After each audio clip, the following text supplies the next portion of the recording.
Shocker defense taking the field as Wichita State looking to improve to 6-0, trying to complete their second series sweep to kick off the 2018 season.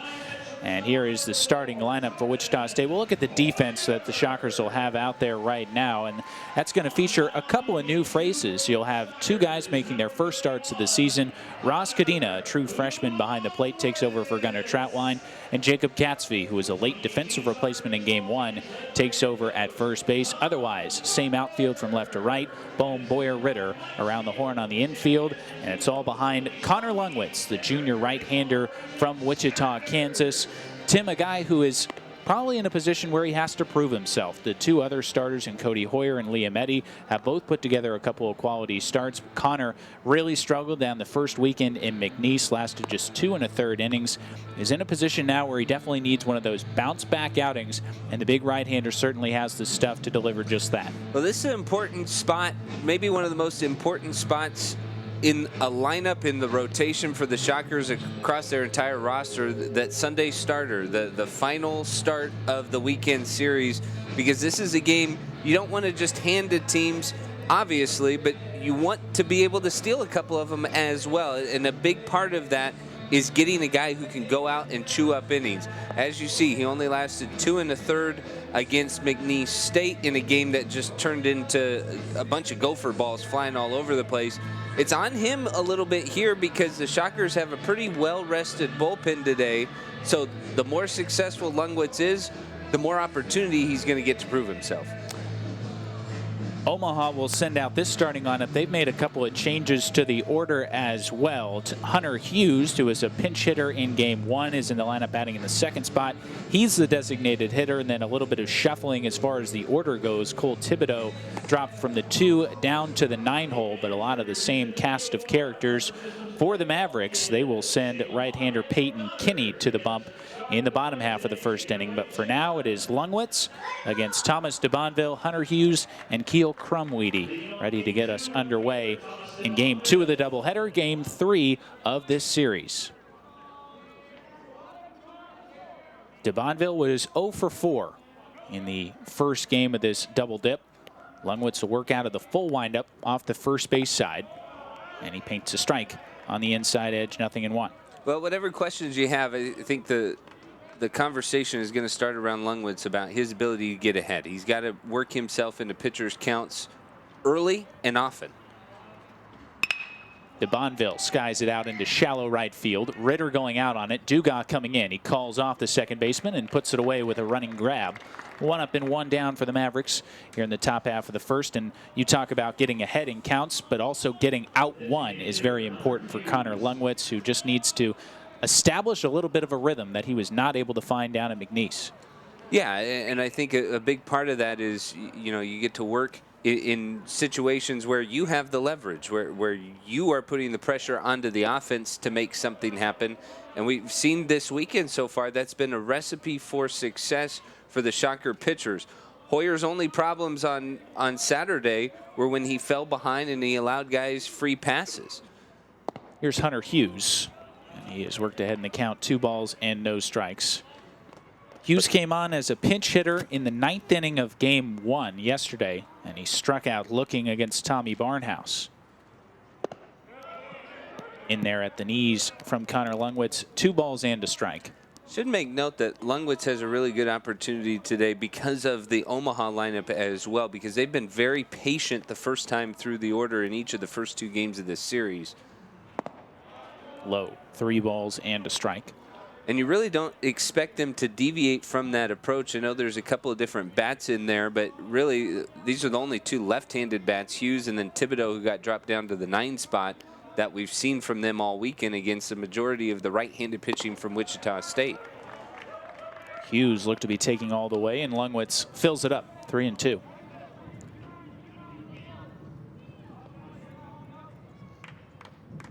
Out of the full windup.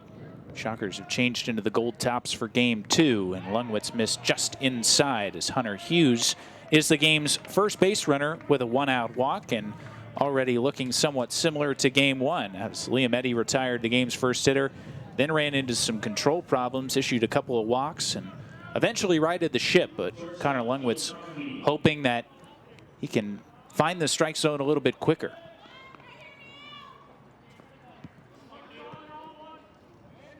Keel Crumweedy, the shortstop, takes a strike. He was 0 for 3 with one of those walks in game 1.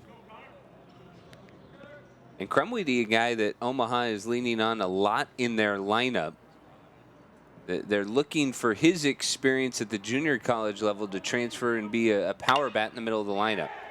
Flies it out into shallow left field off the end of the bat. Travis Young will make a running catch. And a good bounce back there from Lungwitz as he retires Crumweedy.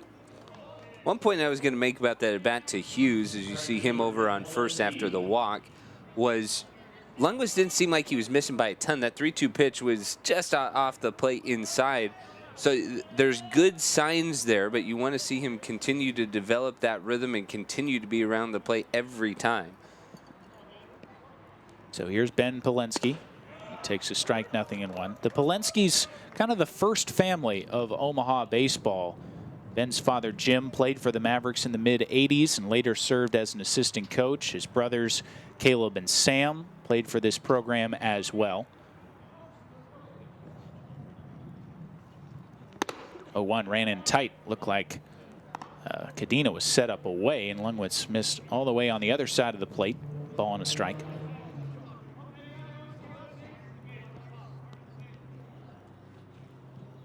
Hughes not much of a threat to go off of first base. Very short lead. 1-1 is lashed foul.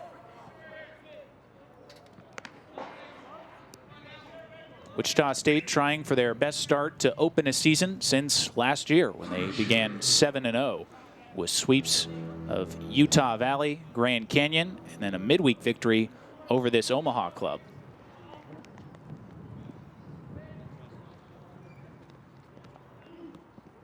One-two. High. 86 miles an hour on the fastball from Lungwitz. 2 balls and 2 strikes. Well, some tough tests. Obviously, got to get through Omaha in this series today, but then Nebraska, the Cornhuskers of Nebraska, next weekend here at Eck Stadium. But a lot of home games here in that stretch. Popped up, right side, should be playable for Jacob Katzfee. He's in foul territory and makes the catch. Connor Lungwitz works his way around the 1-out walk to post to 0. To the home half of the first we go. No score here at Eck Stadium.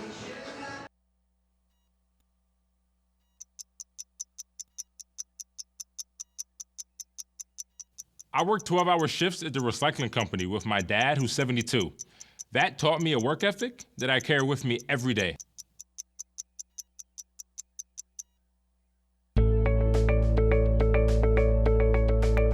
Charles Koch Arena is the place where we gather as a community to compete against the very best. Now our game plan is to renovate Koch Arena by adding a new student-athlete success center. Your tax-deductible gift can help deliver that slam dunk. Join us at the level that is right for you. Donate online at wichita.edu/shocktheworld.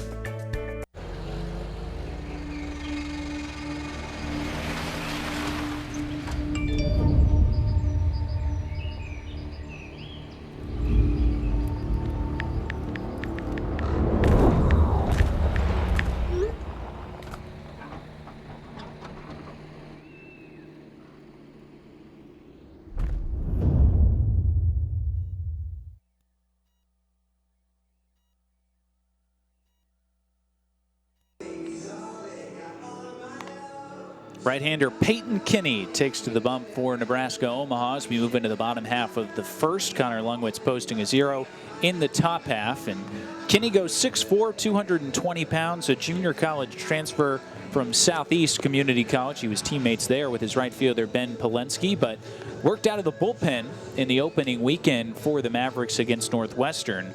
Working 3 innings in relief. He actually relieved the Game 1 starter, Joey Machado. 3 innings, allowed 3 hits and a run, 3 strikeouts, and 3 walks for the big right-hander Peyton Kinney. He'll be facing Alex Jackson, Grayson Genesta, and Alec Bohm. A couple of lefties and a righty due up for the Shockers here in the home half of the first. Kinney, another one of the Mavericks transfers, as you mentioned, but he's another one of their captains. He threw 51 innings last year and held opposing hitters to 204. He's a contact guy. Can pitch for the strikeout, but he's going to pitch the contact for the most part. Skips the first offering in there to Jackson, 1-0.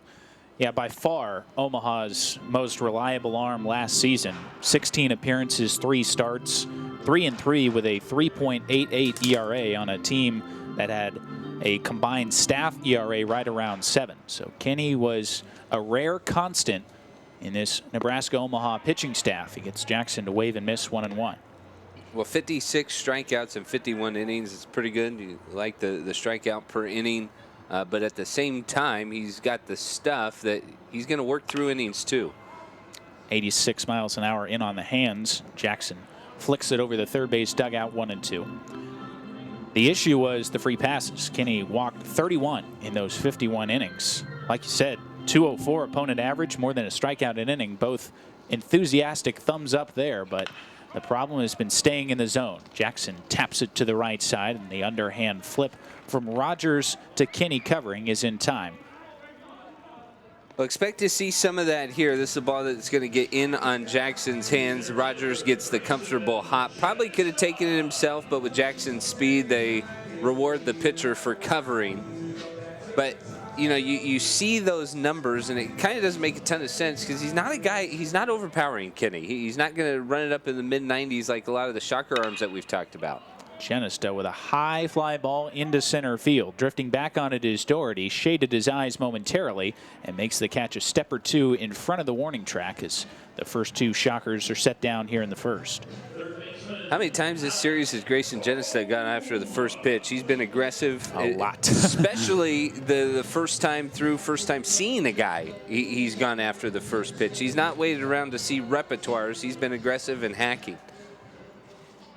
And just underneath that fly ball is there's basically no wind to speak of. The large flag in right field hanging limp as Alec Boehm watches a first pitch strike, 0-1. Isn't it more of a conversation here when there's not wind, when you see that flag like that? It's eerie. It is? It's odd, and I don't feel comfortable without a 20-mile-an-hour breeze whipping around. Big breaking ball is smashed into left center field for a hit. Doherty over to cut it off. Boehm thinking to, but will slam on the brakes and head back to first. And I'm not sure Omaha could get Alec Boehm out right now if they tried. He is wearing them out after 2 hits in game 1. He continues to swing a hot bat. Sign me up for a year of watching him hit every day. Oh my gosh, just a big breaking ball, just pure right back up the middle, simple approach. He has natural power, so it's not like he's trying to yank pitches everywhere. He's just got pop. He's aboard at first with the Shockers' first hit as Dayton Dugas fights off a fastball in on his hands and out of play, foul, 0-1. Here's another guy with power. We were talking about it in game 1, and he has power that he will use whenever he can get a hold of the ball. There goes Boehm. The pitch is lined into right center field, but Doherty's going to track it down as Dugas shoots it the other way, but the Mavericks center fielder tracks it down, and Wichita State turned away. No score heading to the second. This is Wsu-tv. So there you are, shuffling through a stack of resumes, and you come to mine. This is it. First impression. My way in. But can my resume show you how I truly stand out? Like that I was studying, going to night school while working 2 jobs just to help my parents pay for groceries. Or being the first one to always step up. No, that's something you just can't put on paper. Look beyond the resume and discover new ways to develop great talent that is dedicated, hardworking, and determined like me.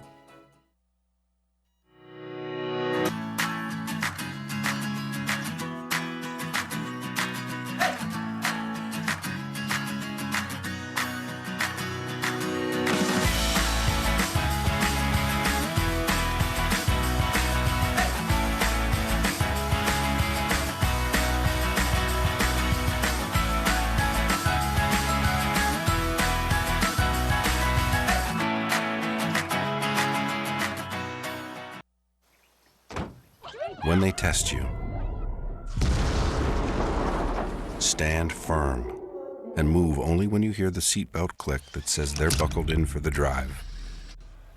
Never give up till they buckle up. Both teams with a base runner in the first, but nothing else to show for it as we move scoreless into the top half of the second. And you can stop by the Shocker Sports Grill and Lanes 2 hours prior to all WSU men's basketball games and enjoy great game day specials on food and drinks. It's the perfect place to meet up with friends before all the men's home games. And when the Shockers are on the road, you can catch all the games on TV at the Shocker Sports Grill and Lanes, lower level in the Radigan Student Center. 5, 6, 7 due up for the Mavericks here in the top of the second. Braden Rogers, Max Gamm, and Adam Caniglia, a trio of righties against Connor Lungwitz. Lined into center field. That's a clean base hit for Braden Rogers, who picks on a first pitch fastball, and the Mavericks record their first base hit. It's been kind of rare in this series to see Omaha go after a first pitch in an at-bat and be aggressive. They only have 9 hits in the series. I think that's maybe happened one other time in a first pitch swinging situation, but different approach, kind of straying a little bit from what they've been sticking to for most of the weekend. So now it's Gamm. He laid down a sacrifice bunt in game 1. He is asked to do so again, and he can't get it down. Otherwise was 0 for 2 with a couple of strikeouts.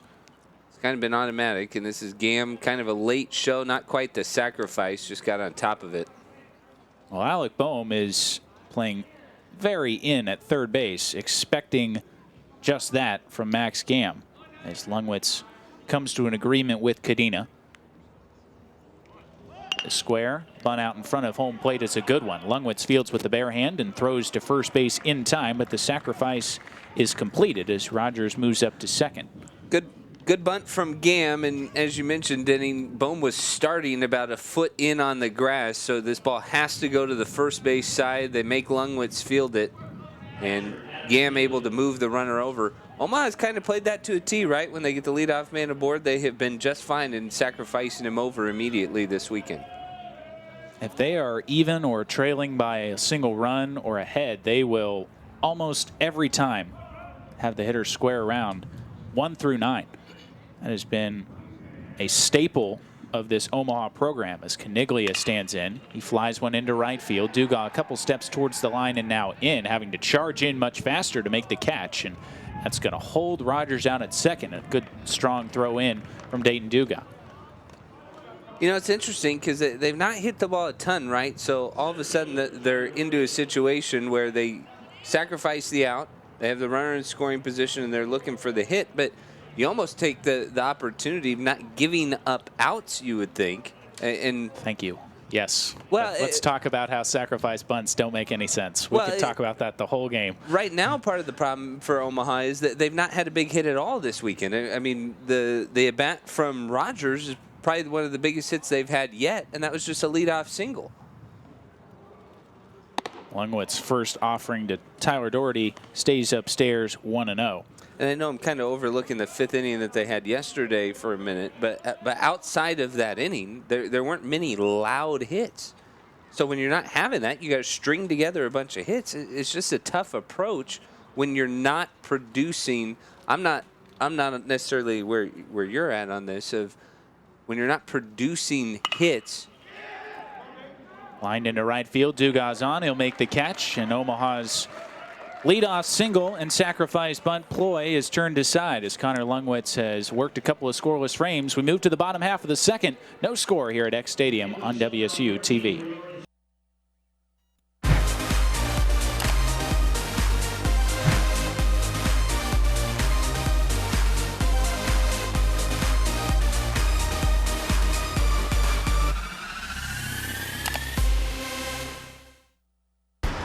Look at you. You're at the top of your game. You're unstoppable. Nothing can throw you off track. Wait, is that your car? Uh-oh. Yeah, I saw that coming. That will throw you off track. You're looking at around 10 grand in fines, legal fees, and increased insurance rates. Let's try this again. Smart move. Because buzz driving is drunk driving.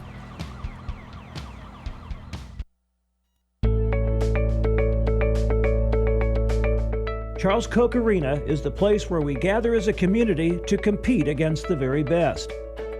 Now our game plan is to renovate Koch Arena by adding a new student-athlete success center.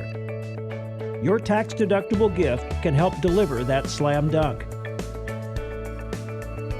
Join us at the level that is right for you. Donate online at wichita.edu/shocktheworld. Peyton Kinney worked around a 2-out single from Alec Boehm to post a 0 of his own in the bottom half of the first. We've got no score into the second as Luke Ritter will be followed by Travis Young and Jacob Gatsby.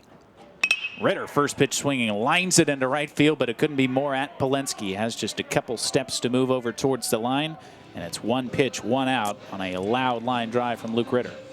Peyton Kinney so far just pitching to contact, pitches around the strike zone. He's got 4 outs on 10 pitches, and that is efficiency at its finest. Speaking of efficiency, Connor Lungwitz, just a 6-pitch second inning despite the leadoff single as Young digs in from the right side. 0 for 3 in game 1. And Kinney needles the knees. No balls and a strike. Travis down to 188 in the Young season, but has still found ways to be productive. A couple of doubles and a triple among his hits in the early going. Squares to bunt, but a big overhand breaking ball at 72 miles an hour from Kinney drops in there. Let's see the pitch. After the first pitch fastball, this is a breaking ball, and that's the breaking ball that he's working with. A lot of momentum towards that glove side. It's a good pitch. 0-2. That went about 48 feet and skips by Caniglia to the screen. 1 ball and 2 strikes. Looked like Kinney kind of spun off the mound. May have gotten a spike caught or slipped as the count moves to 1-2. Yeah, he almost slipped on the 0-1 pitch. That one looked like he tried to put even more on it and ended up actually slipping. And he bounced this one a little bit more tempting for Young, but not enough to offer at. 2 balls and 2 strikes. Trying to get something going for Wichita State here in the second as they look to sweep this series and move to 6-0 on the 2018 season.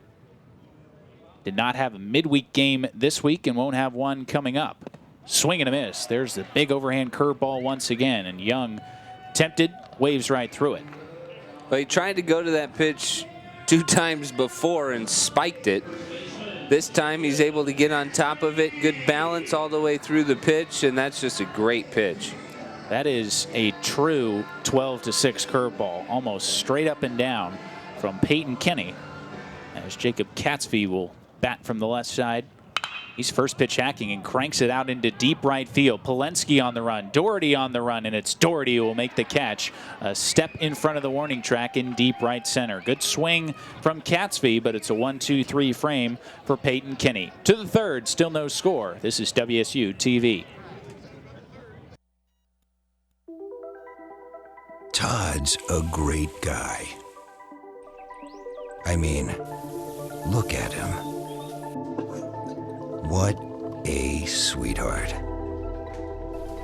Attaboy. Wait, Todd, what are you doing? How totally selfish and un-Todd-like of you. Come on, Todd. Come on, man.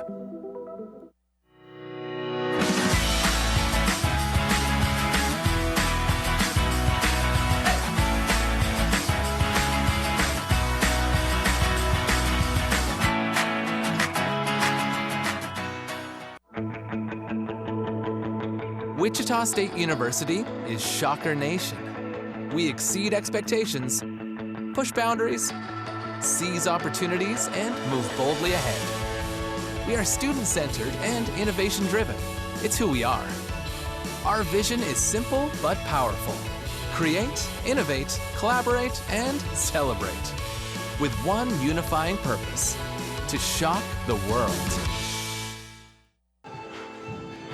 Following the same script as game 1, we are scoreless into the top half of the third inning as 9-1-2 come to the plate for the Omaha Mavericks. It's Cole Thibodeau followed by Thomas DeBonville and Hunter Hughes. A couple of lefties sandwiched around the right-hand hitting DeBonville, and Good start so far for Connor Lungwitz. He's needed just 21 pitches to navigate the first 2 innings. This inning will be interesting for both pitchers and both offenses because you got a couple of offenses with some pent-up frustration through the weekend after they both got off to great starts last weekend. And meanwhile, you're getting your second look at a starter in the 3rd inning for both top parts of the lineup. So we'll see how both pitchers adjust. Thibodeau dropped from the 2 down to the 9 spot for the nightcap of this doubleheader. He was 0 for 3 with a walk in game 1. Lungwitz misses away. Can you call it a nightcap when it's 3 o'clock in the afternoon? I don't know. What would you call that? No, I think you're right. I was just wondering. The second game of the doubleheader, as Lungwitz 1-0 is grounded to the right side under the glove of Catsby, and on to right field, a leadoff base hit. So that's going to bring us to the same situation that the Mavericks had in the second. They got Rogers aboard with the leadoff single, elected to sacrifice him. The next 2 hitters were retired, and Omaha came up with nothing. We'll see if they elect to sacrifice with DeBonville. Well, a couple of the most pure hits we've seen between Rogers' hit to start the second and Thibodeau's hit here to start the third. Omaha's really only had 3 extra base hits all series. That was Thibodeau's first hit of the series. He had been 0 for 7 prior to that as Lungwitz checks on him. He was one of the rare elements of speed on this Omaha roster a year ago. 9 of 12 in steals. That was best on the team. And we might get a chance to see Ross Cadena in action behind the plate. Might be put to the test here at some point. DeBonville checks his swing on a pitch upstairs. Kind of interesting that DeBonville hasn't shown bunt yet, because that's kind of the MO of Omaha. And he's fast, too. We've seen that speed already this weekend.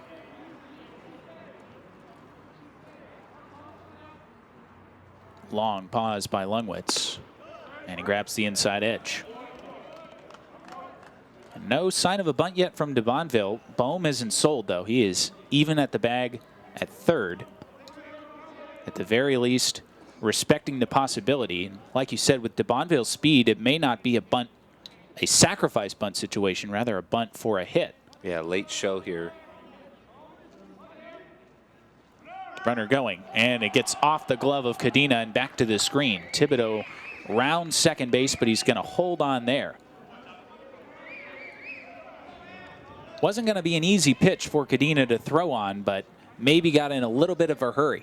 Good jump by Thibodeau, and where did he realize? Yeah, he realized kind of late that there was nobody there and almost stumbled into his turn.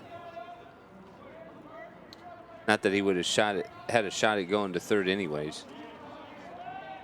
So the best scoring opportunity for Omaha since the first inning of game 1 when they had 2 on with 1 out. Lungwitz, good pitch. Took a little off at 77, and he had DeBonville looking for something else. That's a great pitch. He's actually worked down velocity-wise in this at-bat to DeBonville. Started off in the upper 80s. The wild pitch was about 80, and then this one's 77. So look for him to maybe come back with a fastball here. Try and jam him, get DeBonville to roll something over and keep that runner put at second. Tap foul. We'll do it again. It's one of the best situations, best scoring chances that Omaha has had yet this weekend, aside from their 3-run fifth yesterday. Their offense has not had a whole lot of opportunities. They started the year with 14 runs and 10 runs in a doubleheader sweep of Northwestern, but they have come back to earth in a hurry. That started with game 3 when they only put up 1 run against the Wildcats. Lungwitz tried a breaking ball and he missed away. It's a poor guy. We talked about it a little bit in game 1. Joey Machado has had 1 run of support in 2 starts so far this year.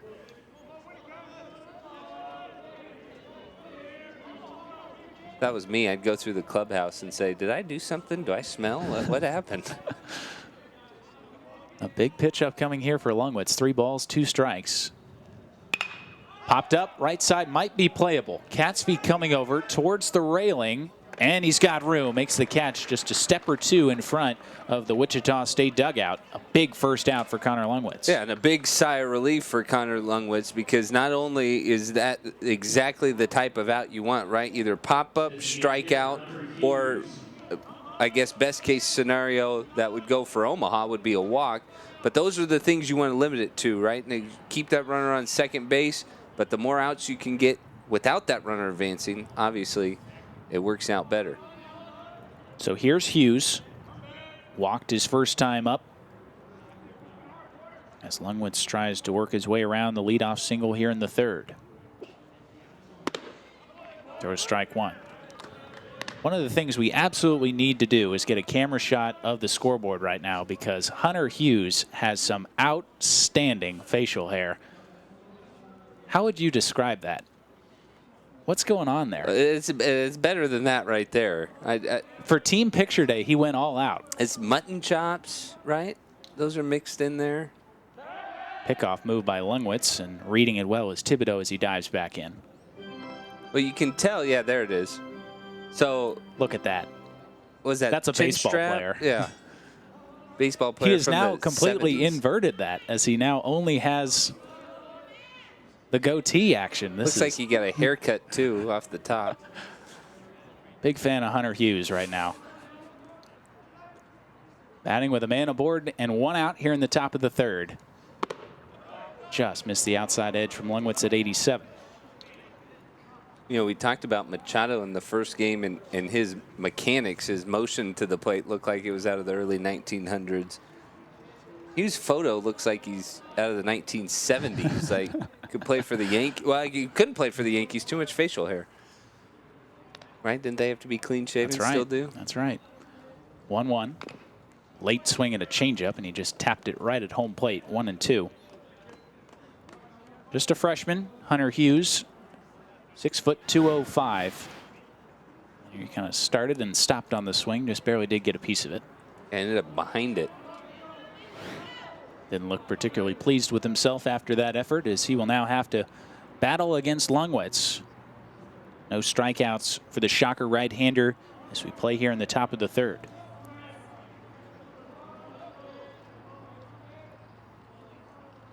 1-2. Just away. Tried to expand the zone a little bit with a fastball. My guess is that's setting up another changeup. I'm guessing the coaching staff saw that swing from Hughes on the previous one and are trying to get back to it. Cadena flashing through a series of signs with a runner at second. A little squibber to the left of the mound. Lungwitz has got it. He looked at third, but he's going to go to first instead, and Hughes is retired 1-3. Yeah, the short play is going to be the force out, even though the runner was running right in front of him. Thibodeau, I'm not really sure what kind of base running decision this is, though, because the ball's in front of you, not necessarily, unless you think it's going to get by Lungwitz. You don't want to run into the out. But it was hit slow enough that by the time Lungwitz got set up, the sure play is definitely first base. That was a bold strategy for Cole Thibodeau. It's a swing and a miss. Good breaking ball there from Lungwitz to jump ahead of Crumweedy. 0-1. Very generous to say strategy on that one. I mean, you're in scoring position already, and gaining third base with 2 outs doesn't do you a whole lot of good. I think Lungwitz, if he had elected to go to third, probably would have had a very good chance to get him. 0-1. Foul back. Good swing right off the top of the railing that supports the net behind home plate. Snowballs and 2 strikes. Crumweedy flew out to the left fielder Young his first time up. You know, we started to touch on this. Probably won't have enough time to talk about it again here, but the Mavericks only 8 extra base hits so far this year, including today. And that's something, you know, I know you said scoring position second base, but they haven't had a ton of singles that have been able to produce a run for them.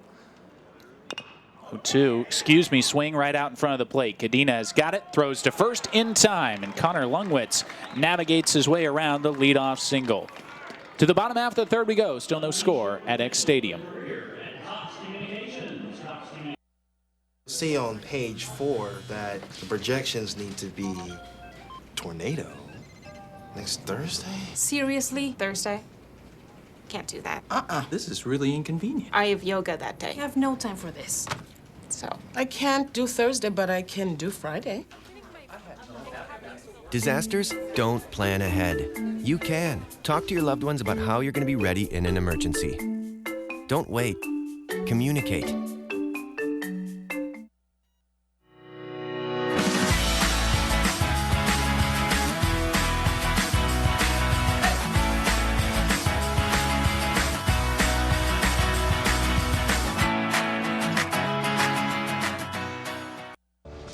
This year, patriotism shouldn't just be about pride of country.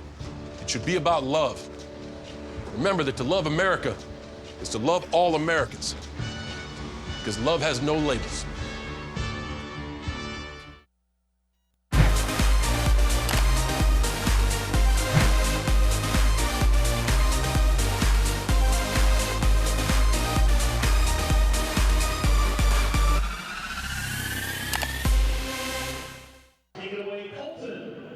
Denny Garrigan, Tim Slack out here at Tyler Field, Eck Stadium in Wichita, Kansas. The Shockers and the Omaha Mavericks all tied up at 0 into the bottom half of the third. And Ross Cadena, Jordan Boyer, Alex Jackson coming to the plate 8-9-1 for Wichita State against Peyton Kinney, who has needed just 16 pitches to retire the first 6 Wichita State hitters.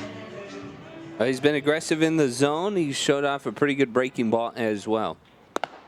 Getting our first look at Cadena, who takes outside 1-0. He got 1 at-bat on the series in Louisiana against McNeese State. True freshman catcher. Just down and away with another fastball at 86 from Kinney. 2 balls, no strikes. Made a good defensive play to end the last half inning. A ball that you can rush a little bit, but he took his time, made a strong throw. High foul fly ball up the left field line. 3 Mavericks in pursuit. Crumweedy reached for it and couldn't come up with it. It takes 1 bounce and over the railing. They've not been comfortable with the wind here defensively at Eck Stadium. And those pop-ups, Thibodeau has had a tough time. You see that they both gauged the wall about 4 different times, but ultimately never had it measured to the point where they knew where it was, and neither. You know, a lot of times you have a catcher helping out or maybe the bench helping out and telling you how far you have. But that time they spent the whole time measuring it, couldn't get to it. So new life for Cadena. The 2-1. Missed down and away. 3 balls and a strike. Well, there is a lot of excitement about Ross behind the plate, especially because of the defensive skills that he brings to the Shockers. Getting some opportunities with Croft out right now. And then Troutwine catching the first game as well. So this is an opportunity that wasn't necessarily there. This is didn't have to be strike. 3-1. It's going to be down in the zone. Yeah, that's a college strike. 3-2. He loops it off the end of the bat out into shallow left field. Crumweedy is back on it, and he'll make the catch with his back to the infield as Cadena just didn't quite square that one up right off the cap. And it hangs up there for the Omaha shortstop.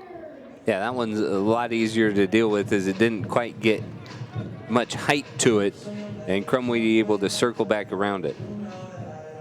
So just the 1 base runner for Wichita State through the first 8 hitters. Alec Bohm's 2-out single in the first. The only blemish on the record so far for Peyton Kinney. Off the tip of the glove of Caniglia and back to the screen. 1-0 on Jordan Boyer. He was 0 for 3 in Game 1. The average now sits at .235 with a homer and 4 RBI. Matching the 4 on the gold tops for Wichita State. Inside-out swing, and he fouls it off to the right. Jordan's what I'd describe as a luxury player. You know, he's a guy who could probably, for many other teams around the country, could hit it towards the top of the lineup. Maybe even some hit in the middle of the lineup because he does have some power. But at the same time, he's going to play a lot of second base this year. He's filling in at shortstop right now while Trey Vickers is out. But that's a luxury, right? He's versatile. He can hit multiple spots in the lineup. He is incredible as a 9-place hitter, and especially for his ability to hit with 2 outs. Now, we have probably not given him enough credit for the job he has done at shortstop over these first 5 games. So he evens it up at 2-2. Trey Vickers, the senior shortstop, has been battling a lower body injury that has kept him out of the lineup. And Boyer, for a guy who has spent most of his Wichita State career as a second baseman with a little bit of time at third, has filled in more than admirably. Nearly made a spectacular play in game one on a hard ground ball to deep short, where his throw to first base just couldn't quite get scooped out by Mason O'Brien on the back end, but he has flashed the leather. And he's drawn himself a one-out walk. He is either driving in runs down in the 9th spot, or equally valuable, he is turning the lineup back over to the top where you can quickly get it to Genesta and Bohm, and that is a very valuable skill set. Yeah, that's a great point. I mean, he almost functions, you know, it's almost cliche in baseball now as the 9 guy being the second leadoff, but he almost functions in that role sometimes because of his ability to get things going. Alex Jackson takes downstairs 1-0. And I think that, you know, you talk about that phrase, I think it applies in a lot of different ways, because if you need a big hit, he's a guy who steps up and gets big hits, but he also sets up the top of the lineup very well, and you love the opportunity with Genesta and Bohm hitting 2 and 3 to get them as many bats as possible. Runner was on the move, but Jackson pops it up. Crumweedy, the shortstop, was initially covering, but he will retreat to his original position and squeezes it for the second out. You know, we haven't seen a hit and run executed perfectly yet this weekend, and I think that's going to be something as the Shockers settle in. You'll start to see that utilized more and in some big spots for Wichita State. But so far, they've gotten under a couple of those. I think they've hit into a couple of double plays. Not sure if those were hit and runs, but certainly had base runners in tough situations. Boyer still on at first, 2 out, and here's Genesta. Kenny will check on Jordan. Not much of a threat to run. He last season only had 1 stolen base attempt. He was successful. And I don't think you're going to go anywhere with Grayson Genesta up there, but Peyton Kinney certainly seems to think so. Well, you're seeing if there's a free out there. Who knows? Just see how many opportunities you get at getting Boyer, who's what, less than 2 feet off the bag over at first? Off the extreme third base side of the rubber, Kinney bends in a breaking ball. Genesta still trying to get it going in this series. He was 0 for 3 with a walk in game 1 and 0 for 3 with a walk in game 2. Been a lot of off-speed stuff to Genesta from the Omaha starters. They've really tried to get him to get himself out.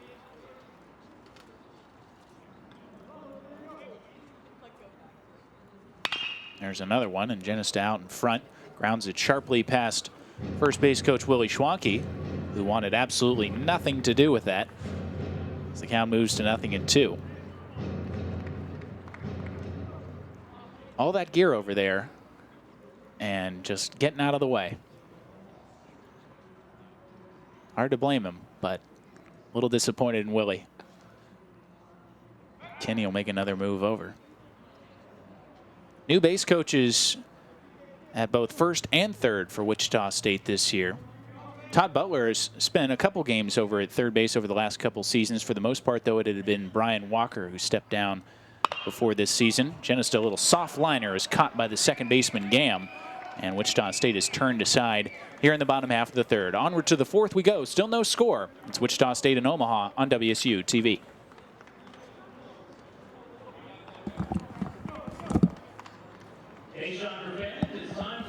Slowly in cold water for small batches with an ultra-smooth, full-bodied flavor. Discover the craft of cold brew today and keep on. America runs on Dunkin'.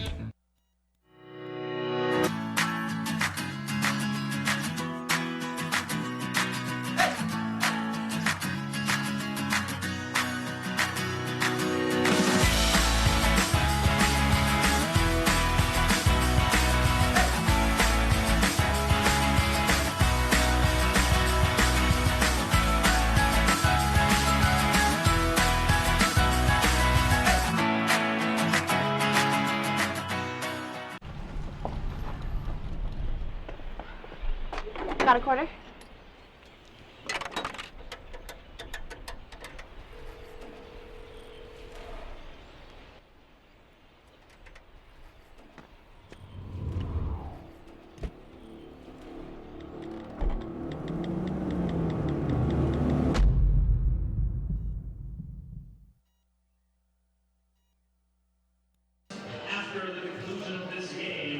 No score into the top half of the fourth here at Eck Stadium as Connor Lungwitz will face Ben Polensky, Braden Rogers, Max Gamm. 4, 5, 6, the middle third of the Omaha Mavericks order. They've got 2 hits. Wichita State with 1, as the game is playing out in a very similar fashion to game 1 of this doubleheader, in which offense was hard to come by. The Shockers with 3 late runs to grab that 3-0 victory as Polensky stands in against Lungwitz, and first pitch swinging, lines it into left field. Young makes a sliding catch just before the ball skips onto the turf. Nice play from Travis Young on a sinking line drive. That's kind of a do-or-die play, and Travis made it look easy. I'll say he was kind of hesitant at first. You see him hold up just a little bit, but then he gets a pretty good read, obviously, to be able to get underneath that one and make the grab. And Connor Lungwitz says, thank you very much. You're seeing a completely different Omaha offense here in game 2. They have been ultra aggressive against Connor Lungwitz. He pours in a strike to Braden Rogers, who was first pitch swinging his first time up and singled back up the middle. Yeah, they were so patient the first time through the order in each of the first 2 games. The patience lasted about the first 2 hitters in this one before they started swinging a little earlier in the count. Lungwitz gets Rogers to reach out and poke at a breaking ball, and all he can do is ground it weakly to Ritter, who's tossed to first, is in plenty of time. And Connor Lungwitz has settled in nicely. He's got 3 2/3 scoreless under his belt, a chance for a 1-2-3 frame. Well, there's something to being aggressive in the strike zone, right? And when you're getting the other team to start swinging, now you can start missing barrels. And it seemed to lend itself to be a little bit of a confidence boost for Connor. He's been aggressive, and he has been around the plate. Max Gamm takes up and inside 1-0. He laid down a sacrifice his first time up. But to your point earlier, Connor might be the most important member of this rotation as it stands right now, because the search for a Sunday guy has been a long one. Bouncer out towards Jordan Boyer. He fields and throws on the run, and that's a quick and easy 1-2-3 inning for Connor Lungwitz in the top of the fourth. We'll move to the home half. Shockers still looking for a run. This is WSU-TV.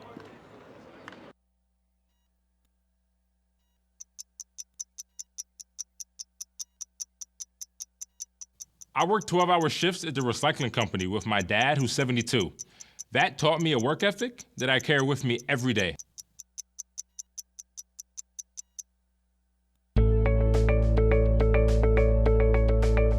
Charles Koch Arena is the place where we gather as a community to compete against the very best. Now our game plan is to renovate Koch Arena by adding a new student-athlete success center. Your tax-deductible gift can help deliver that slam dunk. Join us at the level that is right for you. Donate online at wichita.edu/shocktheworld.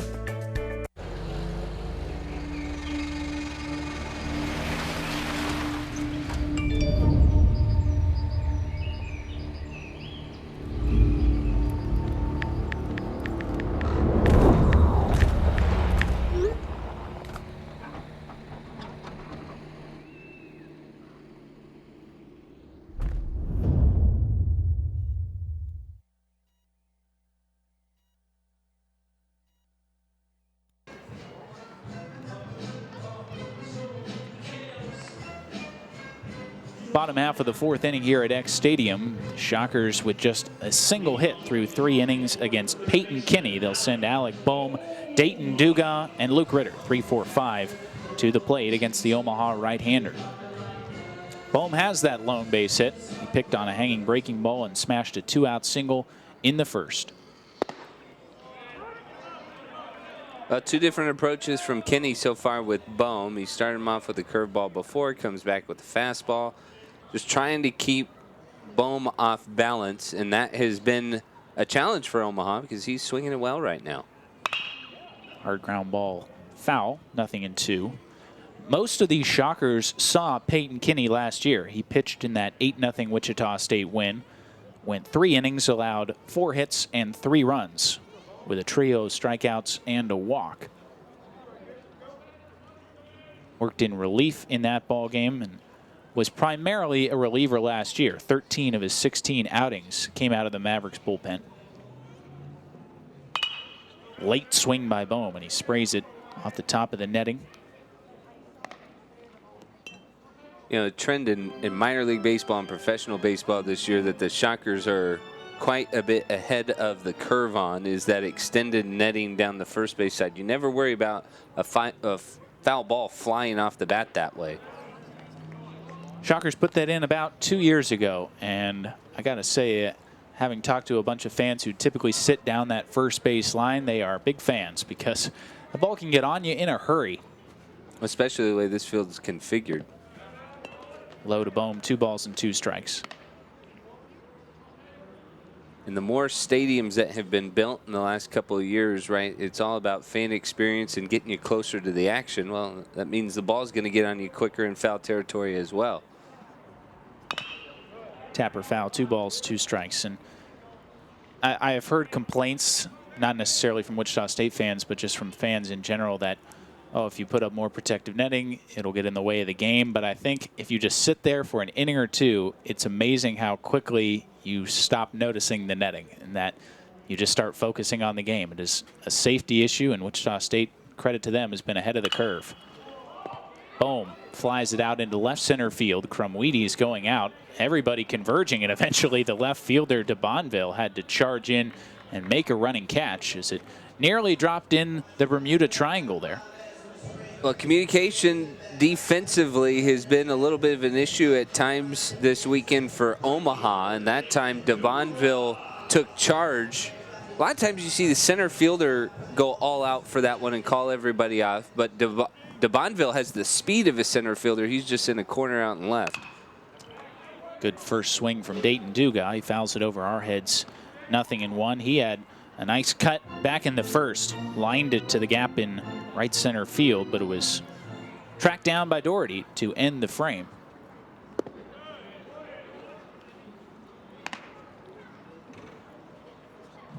At the beginning of game 1, we talked about how important it was for a guy like Mason O'Brien to be in this lineup protecting Genesta and Bohm, and when it's Duga who's in the cleanup spot, the same lesson applies. Yeah, and I think one of the biggest things about Duga is as he looks a lot calmer, but as he becomes that force. The looper got in on his hands, and he's going to muscle it into left field for a 1-out hit. Well, that's kind of it right here, right? As he becomes that force in the Shocker lineup, it's not as easy, not that it's easy in the first place to throw to Genesta and Bohm, but there's a lot more thought into how you approach the entire inning with those guys when you're worrying about Dayton Duga as well. A good series for him, including the home run in game 1 that ultimately proved to be all that Wichita State would need. As Ritter digs in now, and he takes a strike. This is a guy who Wichita State would like to get going. He came into play today hitting just .111, and while the on-base percentage was pretty good due to 7 walks, he has had a hard time finding the green grass.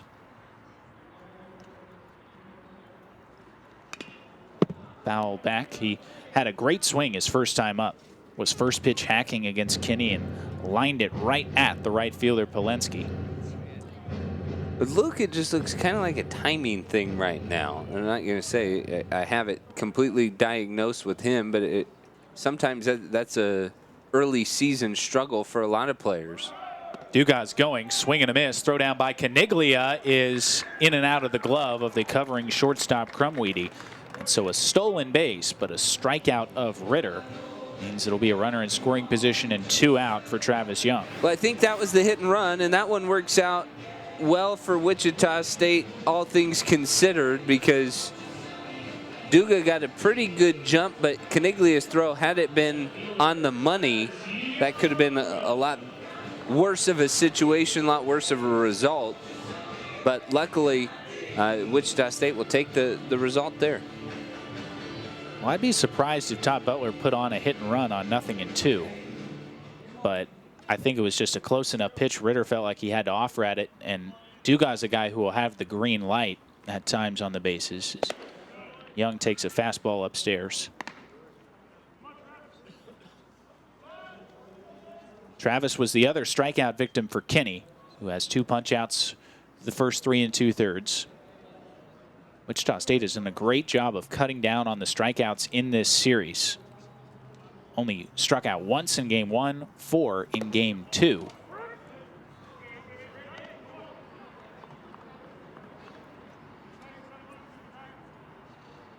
They have walked their fair share of times, but it's been finding hits that's been the issue.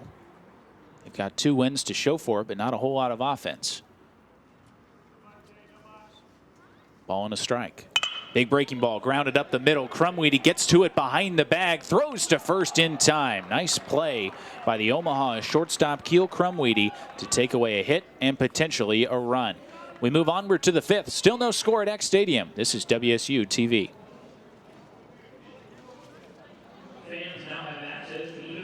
Shuffling through a stack of resumes and you come to mine. This is it. First impression. My way in.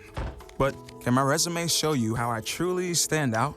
Like that I was studying, going to night school while working 2 jobs just to help my parents pay for groceries. Or being the first one to always step up. No, that's something you just can't put on paper.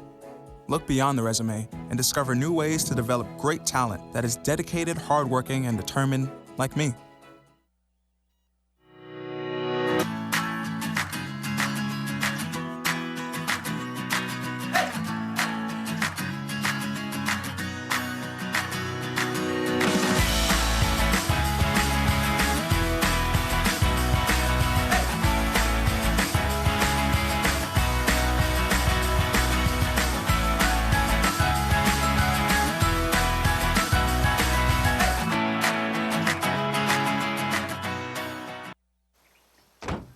When they test you, stand firm and move only when you hear the seatbelt click that says they're buckled in for the drive. Never give up till they buckle up. Adam Caniglia, Tyler Doherty, Cole Thibodeau, bottom 3rd of the order, due up for the Omaha Mavericks here in the top of the 5th. A scoreless ball game in what has evolved into a pitcher's duel between Peyton Kinney and Connor Lungwitz. Only 4 hits combined through the first 4 frames. Baseball sure has a way of balancing itself out, doesn't it, Denny? You have 2 teams who had big offensive numbers in their opening series. They come back, and what do you know? You have a pitcher's duel type series with limited runs at a premium all weekend. Base runners at a premium at that. Just not a whole lot of scoring chances either way. We talked midway through the first game about how there had only been 1 inning in which either team had multiple runners on base. That changed in the 7th when the Shockers got a couple aboard, but for the most part it was empty base paths through that first 9-inning contest as Lungwitz has gone 1-1 on Caniglia, flew out to right field his first time up.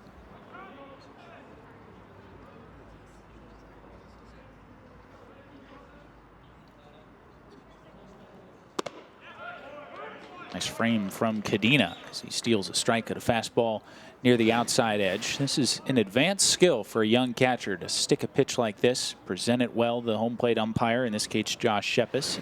Pretty quiet, you know, that's one of the secrets is you frame pitches, not a lot of body movement.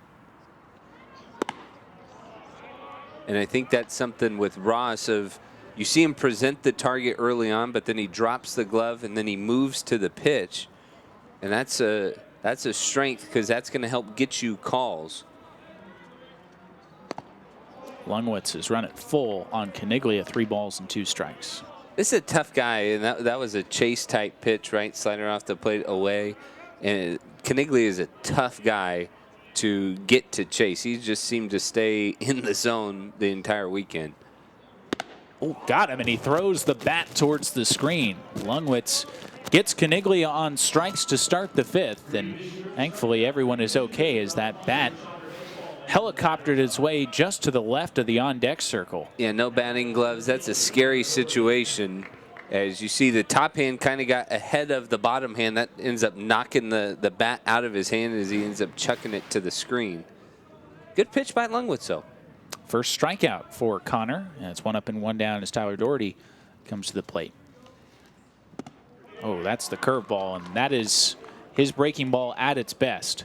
He started to see it. Here's another look at it. But it was a great pitch. A good off-speed pitch. Just pull a little bit of a string as the bottom disappears. Wow. Yep. If you can throw those two pitches back-to-back consistently, you're in business. And that has been the issue for Connor, is just finding those two and having them both clicking in a given outing. Well, so much of pitching is just being able to repeat your mechanics. Did he go? Yeah. He did. That's a great one again. And that whole sequence, I think Tyler Doherty was a victim of the best three pitches that Connor Lungwitz has thrown so far today. This is a slider off the plate. Yeah, that's close, but we'll take it. That was a vicious three-pitch sequence from Connor Lungwitz, and after not striking out anybody through the first four, he has punched out the first two Mavericks to come to the plate here in the fifth. Thibodeau, hard single his first time up. Takes outside. Connor's a guy who, like a lot of members of this Wichita State pitching staff, has shuttled between starting and relieving in his Wichita State career. He was almost exclusively a starter as a freshman, then 19 of 20 appearances out of the bullpen as a sophomore. Good breaking ball there, 1-1. And I think there's something to be said for just finding a role for a guy, whether it's one or the other. And of course, every guy is different. Every case is different. Well, he looks like a starter, doesn't he? He fits the mold, 6'5", long. He's got the repertoire for it. That's lined into left center field by Thibodeau. Genesta on the run, slides and makes a nice catch to retire the side. Grayson Genesta helping out Connor Lungwitz with a feet-first slide to take away extra bases from Cole Thibodeau. We move to the home half. Still no score on Wsu-tv.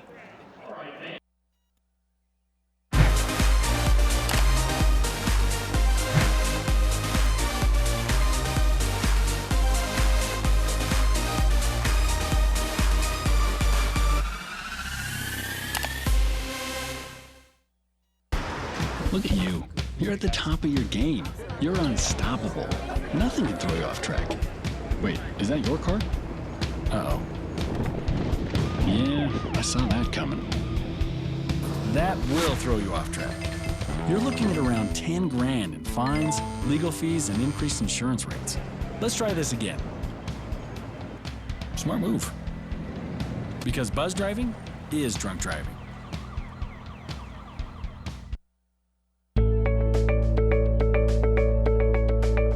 Charles Koch Arena is the place where we gather as a community to compete against the very best. Now our game plan is to renovate Koch Arena by adding a new student-athlete success center. Your tax-deductible gift can help deliver that slam dunk. Join us at the level that is right for you. Donate online at wichita.edu/shocktheworld. Grayson Genesta came to Wichita State as an infielder. He has since moved to the outfield and makes a very nice sliding catch to take away extra bases from Cole Thibodeau and earn a 1-2-3 frame for Connor Lungwitz. Well, everybody talks about his bat, and the scouts are certainly excited about that. But he can field, too. And Todd Butler has talked about giving him the opportunity this year to patrol center field to help showcase some of that athleticism, and certainly on display there. Jacob Catsby lines it fair up the right field line and down in towards the corner. Catsby digging around first base is going to cruise into second. He'll slam on the brakes there. It's a leadoff double for Wichita State in the home half of the fifth. Well, here's a guy who's trying to work himself a few more at-bats per series and crack this lineup that has a ton of great bats in it already. But he gets the start, and he gets a good pitch down around the knees and drives it into the gap. He's also got great speed, as Catsby able to cruise to a double. Might have been able to turn that into a triple, but Sammy Esposito, with the first batter of the inning, applies the brakes. You see Catsby, real late break coming around second. Putting on the emergency brake as Ross Cadena stands in.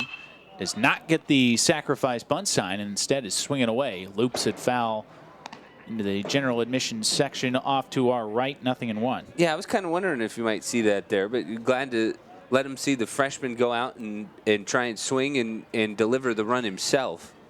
At least give him the opportunity to do so. And it looked like he was pretty clearly trying to hit a ball to the right side. 0-1.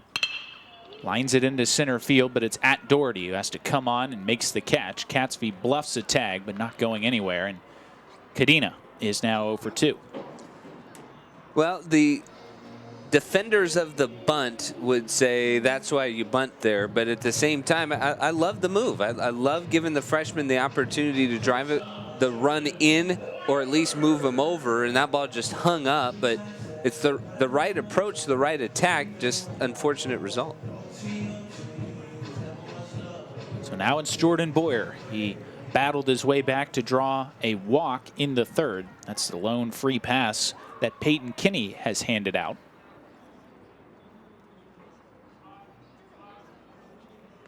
Long look at Catesby, and the first offering stays upstairs. I'll tell you what, Tim, I've been pretty impressed by both Joey Machado and Peyton Kinney. I feel like these are two guys who at the very least will keep Omaha in a lot of ball games during the weekend.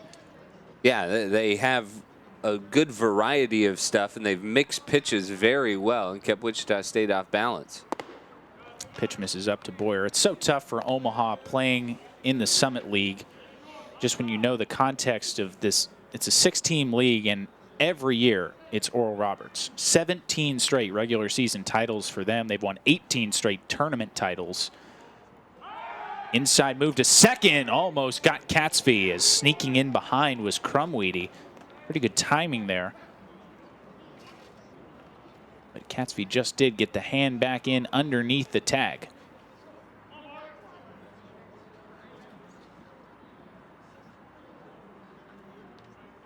(2-0).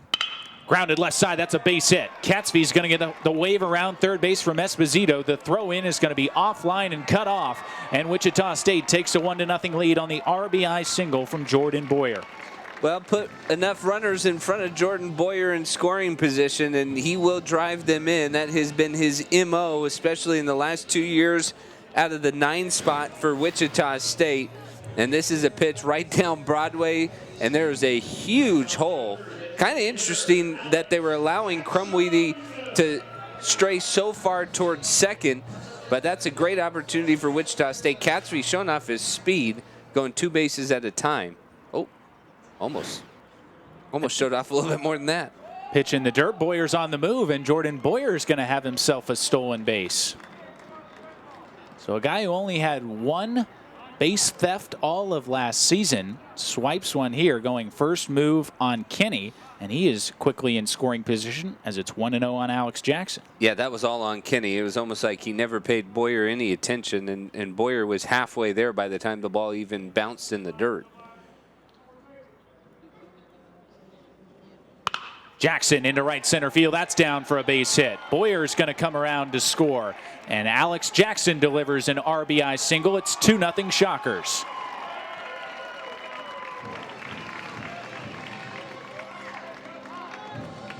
A lot of good swings in this inning, and you wonder if Wichita State is maybe starting to figure out Peyton Kinney. The only out in the inning was a loud one, and now back-to-back run-scoring hits. And that was a good pitch, down and in, and Jackson just sends it back up the middle. And these are line drives, too. Boyer hit a ball pretty firm, and he's able to score. Not quite as close as I think Jordan thought it was, but I think he likes to dive a little bit as he shares a couple of laughs with Grayson Genista.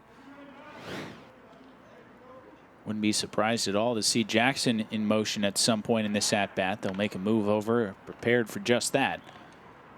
No activity down the Omaha pen. They have not had to use much out of their bullpen in this series. Jake Pennington went 3 innings in relief in game 1, and they only needed Andrew Brighton for 1 inning in the first game of this doubleheader. Well, they've not flinched in pressure situations on their pitchers. When Wichita State has gotten a guy on, Evan Porter has not been very quick to go to the bullpen. There's the curveball, but it stayed upstairs, 1-0. I think you have to be pretty decided about that approach, right? In all those situations, you have to help build confidence in some of your young pitchers or guys who are getting to know you. Genesta drives one the other way into deep left field. To Bonville, warning track, wall, it's gone. Grayson Genesta, his second home run of the season, a 2-run opposite field shot, and it's 4-0 Wichita State in the home half of the 5th. Grayson Genesta on display here in the 5th inning. Make a great catch, then you get to take a good at bat. And that ball just kind of shows you the pure power of Genesta here, because this is a ball that's kind of up in the zone, middle away, I guess, and just goes with it. But he just has pure power and drives it the other way. No wind to speak of, by the way, as he just throws that thing out. I think de Bonville thought it was coming down a lot sooner than it did. So a couple home runs now in this doubleheader for Wichita State. Dayton Dugas, a solo shot in game 1. Now Grayson Genesta leaving the yard to left, and that prompted a visit to the mound and is going to get some activity going down in the Mavericks' pen. It won't be ready in time to deal with Alec Bohm, who has singled and flown out to left in his 2 trips. And he drives this one into deep right center field. This ball is not going to be caught, and it's gone. Bash Brothers 2.0 go back-to-back on back-to-back pitches as Genesta goes yard to left, and Alec Bohm slices one out of here to right center field, and in the blink of an eye, it is 5-0 Wichita State. Well, that's what they do to you. In a blink of an eye, they can bust it open, and they share a hug. This is Bohm right up the middle. He is so good to the middle of the field. I don't know that he necessarily knew it was going to get out. It just kind of did cross the wall over in right center. But he just hits the ball so hard. Visit to the mound is the second one of this inning, and that is going to be it for Peyton Kenny, whose 4 shutout frames have vanished rather quickly. It is 5-0 Wichita State. We'll tell you about the new Maverick arm when we come back on Wsu-tv.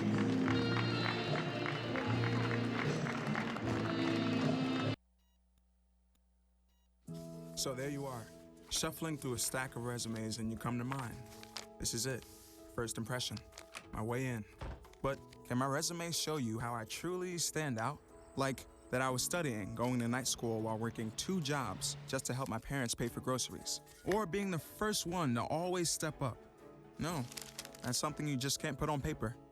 Look beyond the resume and discover new ways to develop great talent that is dedicated, hardworking, and determined like me.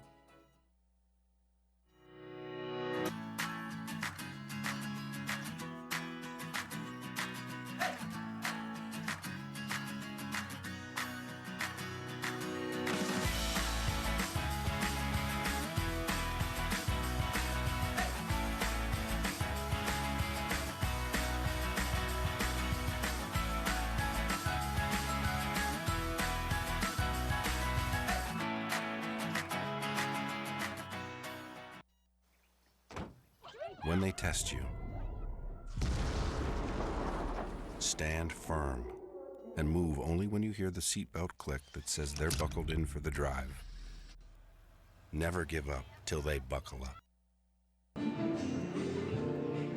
A 5 spot for Wichita State in the bottom half of the 5th inning has prompted a move to the bullpen for the Omaha Mavericks as right-hander Cal Henke makes his way out of the left field pen.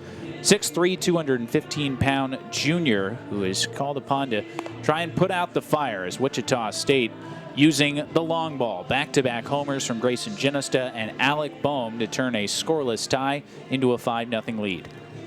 Well, we were pretty impressed by Peyton Kenny through the first 4 innings, but then you turn the lineup over the 3rd time. It was Catsby who ignited the offense with the double. Boyer comes through with the single. But I'll tell you what, it is hard to get Genesta and Bohm out 3 times each.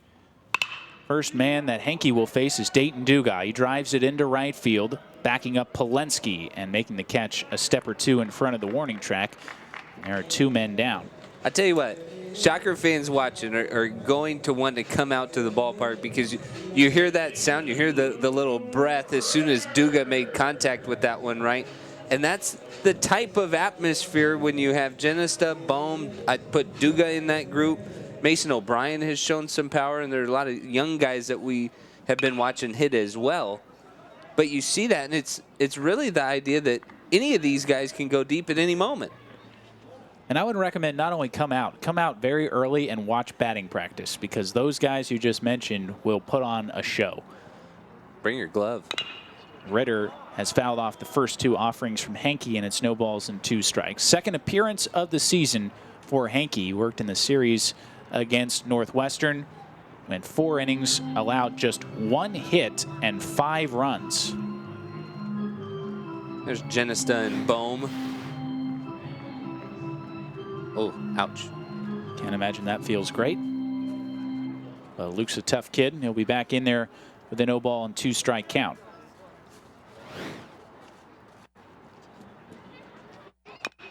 Another tapper foul as he just does stay alive.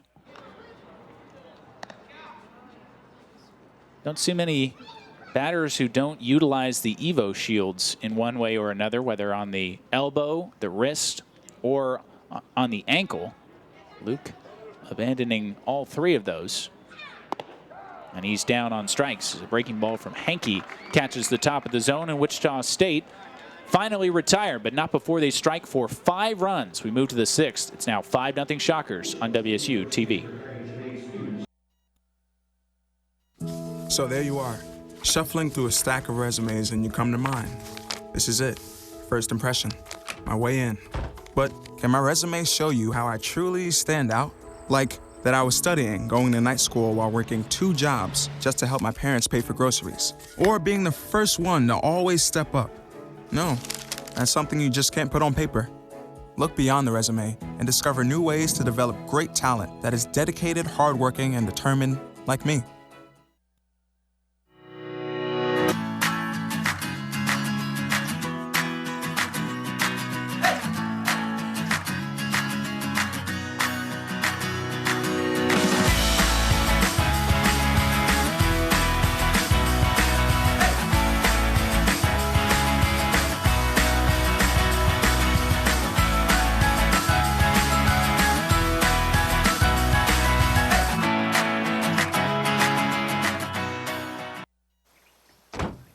When they test you, stand firm and move only when you hear the seatbelt click that says they're buckled in for the drive. Never give up till they buckle up. 5-0 Wichita State moving into the top half of the 6th. And you can stop by the Shocker Sports Grill and Lanes 2 hours prior to all WSU men's basketball games and enjoy great game day specials on food and drinks. It's the perfect place to meet up with friends before all the men's home games. And when the Shockers are on the road, you can catch all the games on TV at the Shocker Sports Grill and Lanes, lower level in the Radigan Student Center. Well, Connor Lungwitz has himself some breathing room. A 5 spot in the bottom half of the 5th. As he deals with the top of the Omaha order, starting with Thomas de Bonneville. Well, circled this inning is a good barometer for Connor Lungwitz. Pitch count is excellent, just over 10 pitches per inning thus far, but 3rd time through the lineup. Certainly a good litmus test to see where Lungwitz is at, seeing these guys for a 3rd time. Right-hander Preston Minor has begun to toss down in the Wichita State pen. Lungwitz just missed the outside edge. 1-1 on de Bonneville, who's flown out to right and popped out to first. Connor already in a position to pick up his first victory of the season, having gone 5 innings. And de Bonneville pops it up, left side of the infield. Jordan Boyer calling off Bohm, circles under it, makes the catch. You know, I love Boyer, how loud he was. We can hear him all the way up in the booth on that one, calling off Alec Bohm. And that's a thing I think sometimes younger players or even players who are still developing are afraid to do, to say it with authority and draw attention to themselves that they call it, especially if they don't have a beat on it. But Boyer, as a shortstop, right, captain of the infield, announces authority.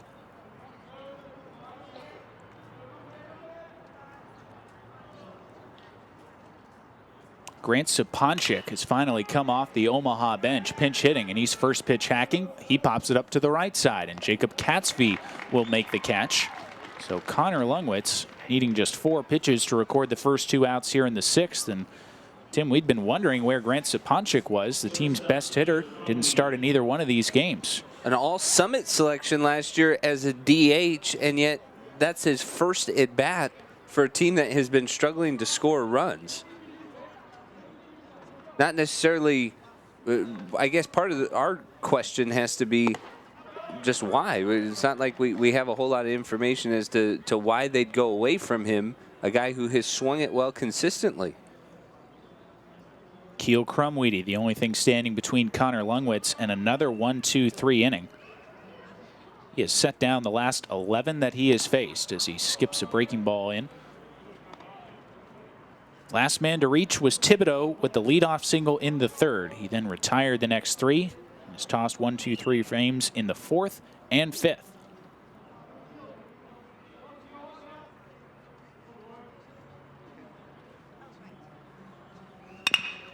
Bouncing ball left side. Alec Boehm has got it. Nice easy hop. Throw on to first. And Connor Lungwitz, 6 shutout frames for the junior right-hander. To the bottom half we go. 5-0 Wichita State on Wsu-tv.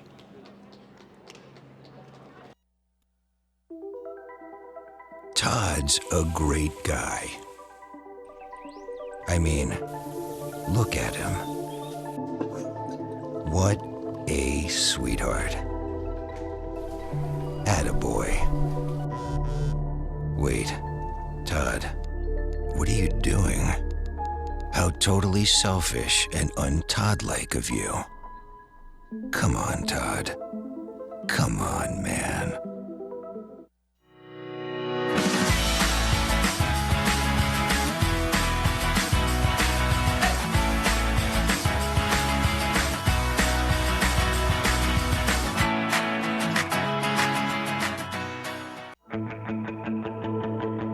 Wichita State University is Shocker Nation.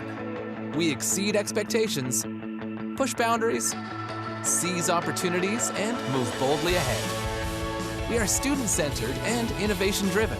It's who we are. Our vision is simple but powerful.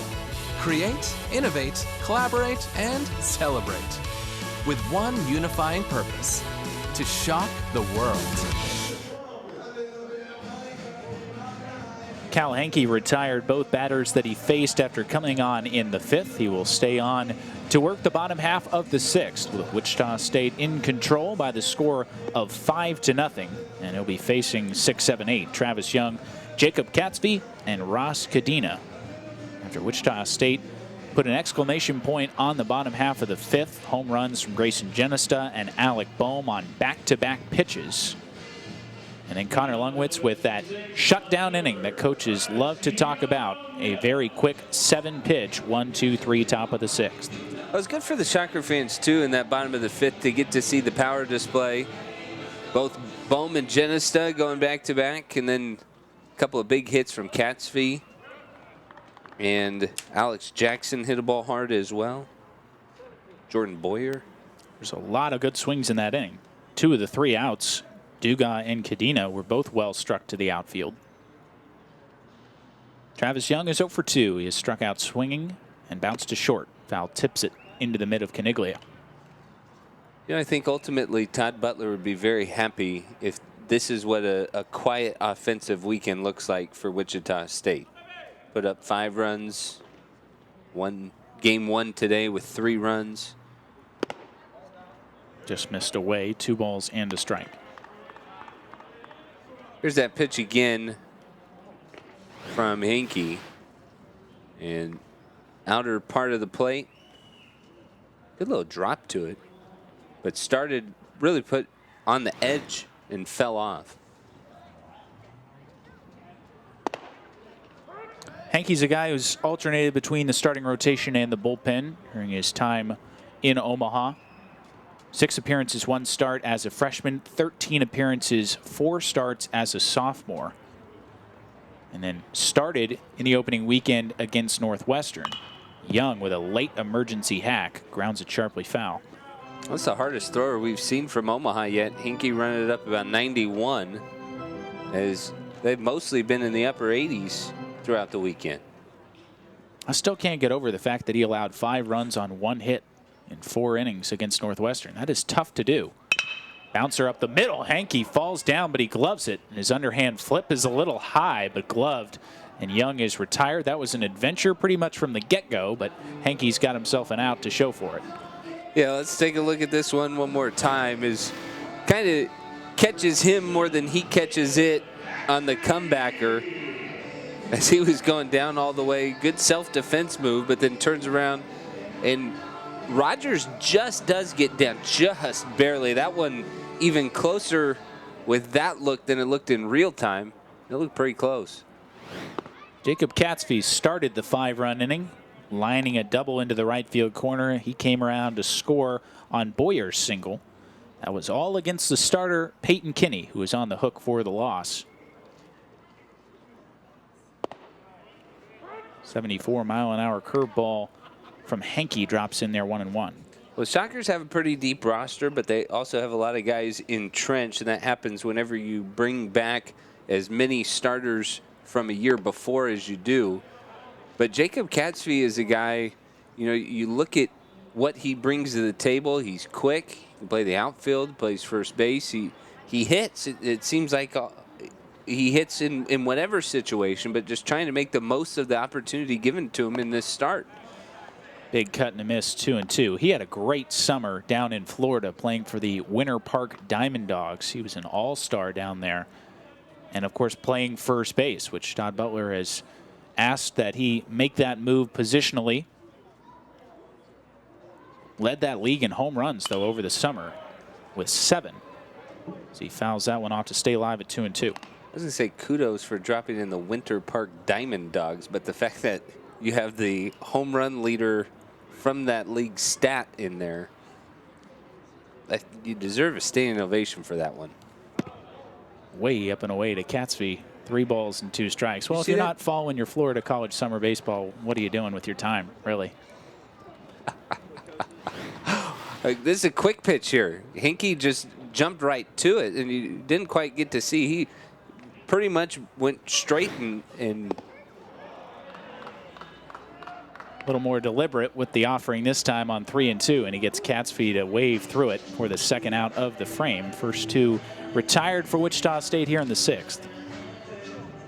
Now changes tempos as much as he changes velocity there, and I think that was a big wrinkle for Katzfee. Is that big breaking ball seemed a lot slower than the quick pitch fastball that he came with. Ross Cadena is popped to short and lined out to center his last time up. There's the curveball across the inside edge. Shockers 5 runs, 7 hits, no errors. Omaha no runs on just 2 hits. Cadena into left field, and that is his first base hit as a Shocker. Can we get him the baseball? That was beautiful. Good piece of hitting from Ross Cadena. Looked like a fastball middle in that he turns around and sends into left field. Picture perfect job. And that, Ross Cadena, is your first collegiate base hit. You like to get a clean one for the first one. Oh, yeah. Not that there's anything wrong with a little infield squibber, but you can square a baseball up. If you're 0 for 10, I'll take the infield squibber just to get you going. But first couple of bats of your career, make it be a loud and hard knock. That pops off the glove of Caniglia, and Cadena got a good read on it. He'll race down to second base. Pitch working up and inside, and Caniglia got a lot of leather on it, but just couldn't squeeze it. Might have been crossed up, but that sure does look like a pass ball. We'll see it one more time. Well, see if we can get that other angle. There's Cadena taking off to second. Yeah, it'll officially be ruled a pass ball. Here's one more look at it from the center field cam again. Yeah, just got to squeeze it. And a man in scoring position with 2 outs for Jordan Boyer, who lives for these spots. Drives it in the air into right center field. This is going to hang up there for Doherty. Moving over and calling off. Polensky makes the catch, and the Shockers come up empty in the bottom half of the 6th. But as we move to the 7th, it's still 5-0 Wichita State on WSU-TV. see on page 4 that the projections need to be tornado next Thursday. Seriously? Thursday? Can't do that. This is really inconvenient. I have yoga that day. I have no time for this. So, I can't do Thursday, but I can do Friday. Disasters don't plan ahead. You can. Talk to your loved ones about how you're going to be ready in an emergency. Don't wait. Communicate.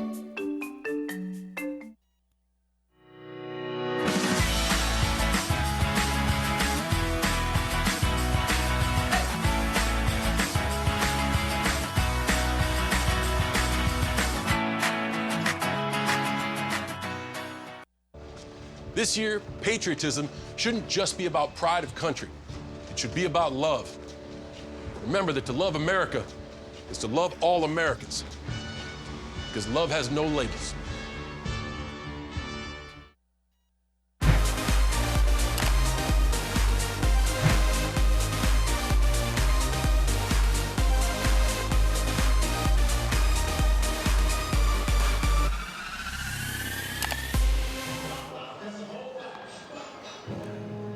Nothing Wichita State here at Eck Stadium as we make our way into the top half of the 7th inning, and all 5 of those runs came in the bottom half of the 5th when Wichita State broke out some extra base power courtesy of the Bash Brothers 2.0, Grayson Genesta and Alec Boehm leaving the ball yard. Well, big time players make big time plays. That's the phrase, right? And some big hits from the middle of the lineup for the Shockers. This is why you got to come out to the yard, get that home run souvenir from Boehm. It's just laying there. They have given plenty of support to Connor Lungwitz, who is now going to turn the ball over to the Wichita State pen. Left-hander Alex Siegel will make his home debut in a Wichita State uniform. The redshirt freshman from Scottsdale, Arizona, takes over after 6 shutout frames from Lungwitz, who is in a position to pick up his first victory of the season. Yeah, bum Lungwitz didn't get a little slow clap coming off the mound there, because he did a fantastic job today. 6 innings. All the starters for Wichita State this weekend have been fantastic, and that's what the Shockers need. Length, allow the bullpen to get some clean innings and get some confidence themselves. Combined with Liam Eddy, that's 13 1/3 scoreless innings from the Wichita State starters in the doubleheader. That will work. Take it, right? And now we get a chance to see one of the most exciting youngsters on this Wichita State roster in Siegel. 2 balls and a strike to Ben Polensky. Siegel making his 2nd appearance of the season. He was electric down in Louisiana against McNeese State.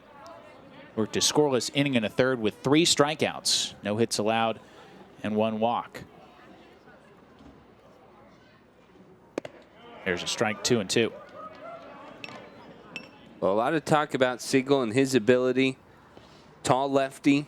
Again, it's one of those things I think I've heard Todd Butler start with. Everybody on this team seems like they're 6'4", but Siegel has that length to him, and he's got a good repertoire as well. But one of the things that I think that's a little different, I wouldn't necessarily call him a crafty lefty, but he is a guy who relies a lot on his command, and he's got some good command. Swing and a miss. Polensky down on strikes, and a good start for Alex Siegel to start things in the top half of the 7th. Well, pretty simple. He started out with a couple upper 80s pitches, 86, 87. Then he comes back. This is a changeup at 80, and you see the movement. It just plummets down. Not much of a shot there for Polensky. Siegel now squaring off against Braden Rogers, who foul tips the first pitch right at home plate. Siegel, a guy who Todd Butler and Mike Steele really felt like could have contributed last year immediately. They had him slotted, if not for a midweek start, also potentially in the weekend rotation, but an injury derailed his freshman season. This is a guy who was drafted in the 38th round by the Toronto Blue Jays straight out of high school. They love his potential.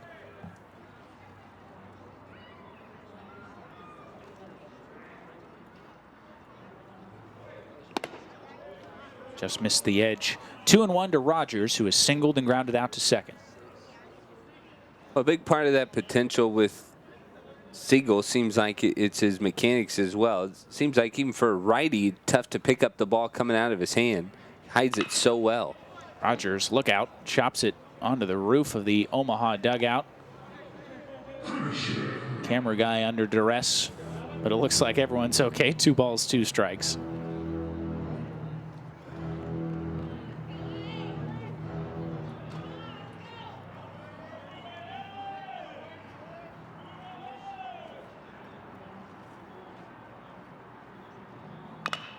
Just getting a piece of it, fouling it off the instep of the foot is Rogers. Tell you what, one of the impressive things about Siegel in his home debut thus far is his ability to change speeds. And you're going to see Rogers out in front. Does everything he can just to foul this one off. Oh, off the inside of the foot. Seen a lot of those this weekend. But fast and slow from Siegel. 2-2 is lined into left center field. Young on in a hurry. He's not going to get to it as it takes 1 bounce and down for a 1-out single. Good day for Braden Rogers. He's got himself 2 of the 3 Omaha hits. There just hasn't been much else going on around him. Well, he stuck with it, and that was talked about Siegel changing speeds on him. But he stuck with a fastball, picked out probably the hardest fastball of the at-bat from Alex Siegel, and was able to turn on it and get aboard. So Siegel out of the stretch for the first time against the second baseman Max Gamm, who swings and misses.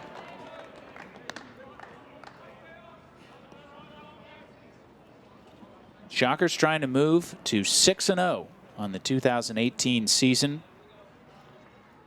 They do not have a midweek game coming up this week. Next contest is at home on Friday against Nebraska. Seagulls jumped ahead 0-2, pretty much the same spot.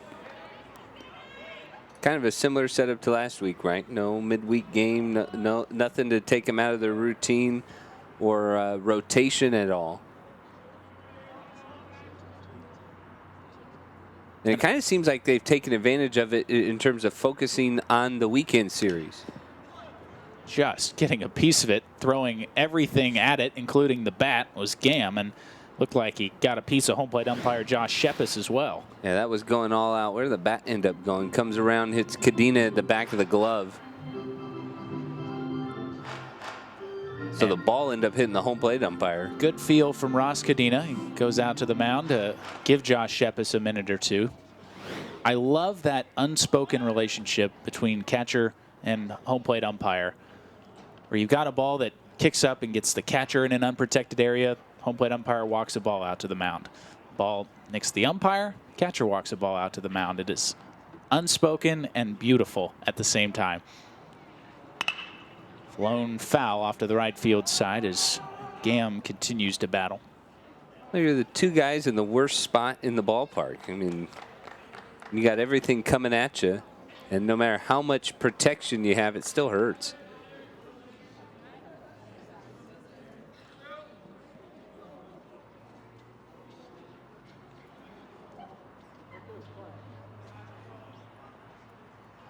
Rogers aboard at first base after his 1-out single. Siegel trying to post Wichita State's 7th-0 of the afternoon. Fly ball foul down the left field side as he continues to come right after Gamm on no balls and 2 strikes.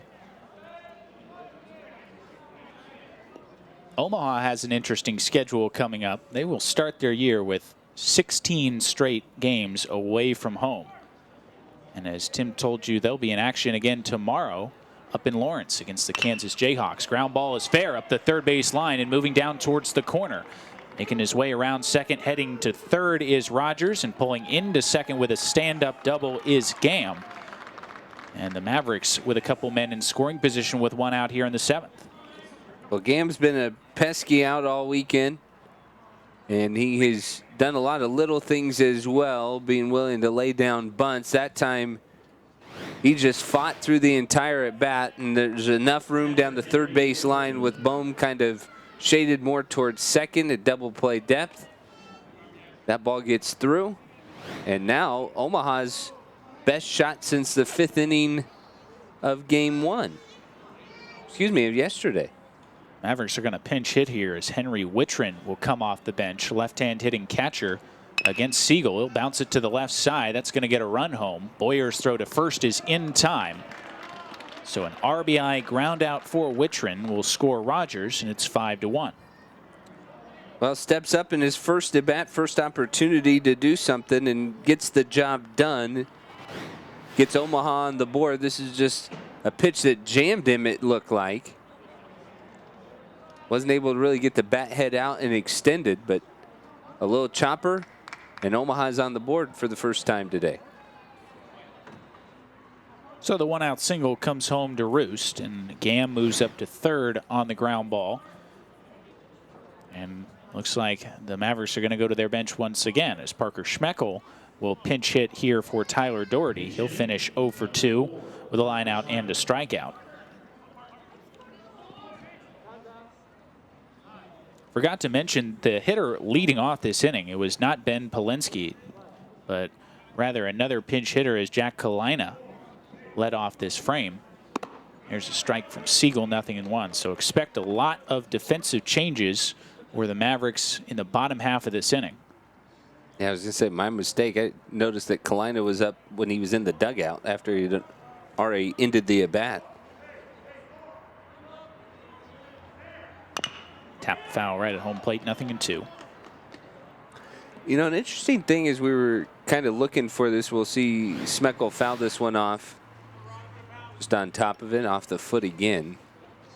So I have a foot counter this weekend. But Schmeckel's a guy who's moved around. He played third base for Omaha last year. He's moved into left field. And then he's only DH. He's only hit here in this series with the activation of DeBonville. But Omaha has kind of changed a lot of their personnel.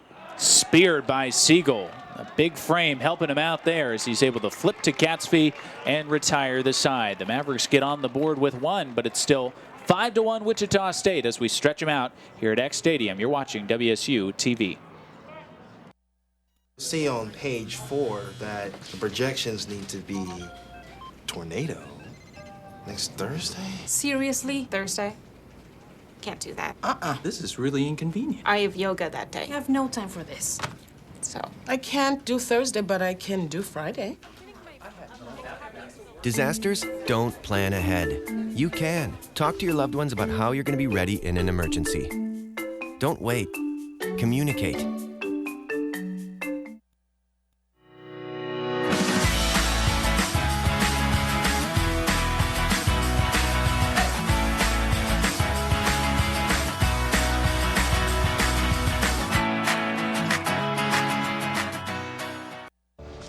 This year, patriotism shouldn't just be about pride of country.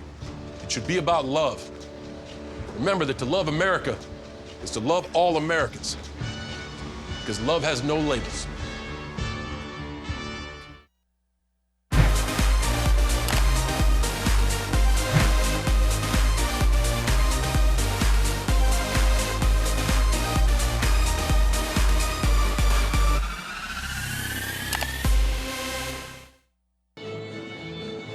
A lot of defensive changes to tell you about as we move into the bottom half of the seventh. The Shockers on top by the score of 5-1, and those 4 pinch hitters for Nebraska Omaha reflected in their new defensive alignment as Jack Kalina has taken over in right field. Thomas DeBonville slides from left over to center. Parker Schmeckel enters the game in left, and Henry Wittrin takes over behind the plate. It is still Cal Henke out there, and he'll be dealing with the top of the Wichita State order with the Shockers in front 5-1 here in the bottom half of the seventh. Looks like Wichita State may be planning a pinch hitter of their own, as it was Alex Jackson who is scheduled to be the first hitter of this frame, but instead in the on-deck circle it is Hunter Gibson, left-hand hitting freshman, who will get a chance to make his Shocker debut. Well, we kind of wondered when we might get our first opportunity to see some of the young freshmen that the Shockers have brought in. A lot of big bodies, and Gibson a demonstration of that. Kind of fascinating to watch him and Grant Kosis, some of the big left-handed bats that the Shockers have, take BP. Gibson not waiting around. First pitch, swing and a miss as Hankey gets it by him, 0-1. Hankey's done a good job since coming out of the Omaha pen. He has retired 5 of the 6 batters that he has faced. Gibson slaps one the other way, deep into the left field corner. If it's fair, this ball is trouble. It's gone. First at bat as a shocker, and Hunter Gibson goes the other way and leaves the ball yard to left.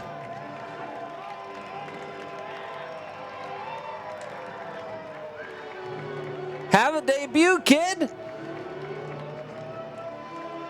Second Oppo home run, and his veteran teammate Grayson Genesta giving him some love before his own at bat. Fastball middle away, and Gibson right on top of it. I don't think he realized how well he struck it because he was hustling out of the box. That one just kept going.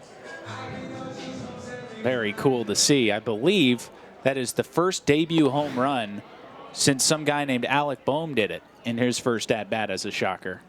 Genesta waves over the top of the first offering from Hankey, but it's now 6-1 as Wichita State gets that run right back here in the home half of the 7th. Has to be a pretty elite club as well.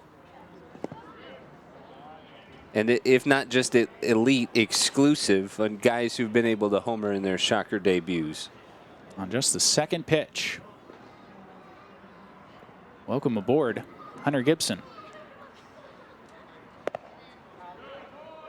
2 balls and a strike. He's another guy where it's just like, you know he could swing the bat.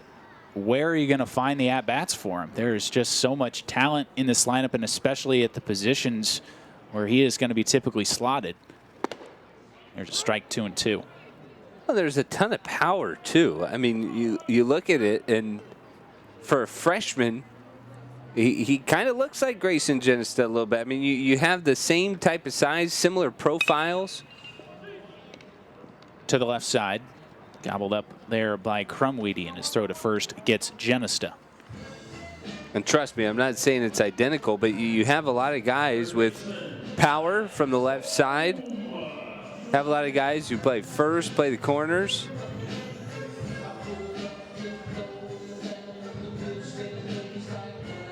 Maybe a little bit of chirping going on between Grayson Genesta and a couple of the Omaha infielders as he made his way back to the dugout.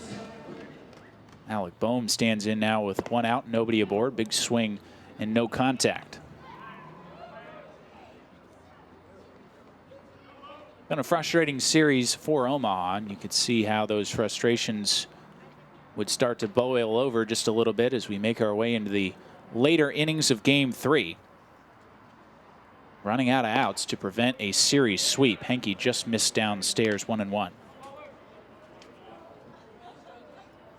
We were talking about Omaha's upcoming schedule, how they'll play at KU on Monday. Then they're down to Emerson, Georgia for 4 neutral site games against Ohio. Just missed to Boehm. A couple very close pitches, 2-1. That's at the Lake Point facility. That's perfect game. That is the originator of that. And then the Mavericks are onward to Minnesota. 3-game series at BYU. And then back to Lawrence for another midweek game. They're traveling all over, but that's just the realities of college baseball in the early season when you play anywhere in the north. Well, and they play in 11 different states all told this year, just on the schedule. So you know you're going north, south, east, west. Walked him as it skips in low to Alec Boehm. He'll be aboard for the 3rd time.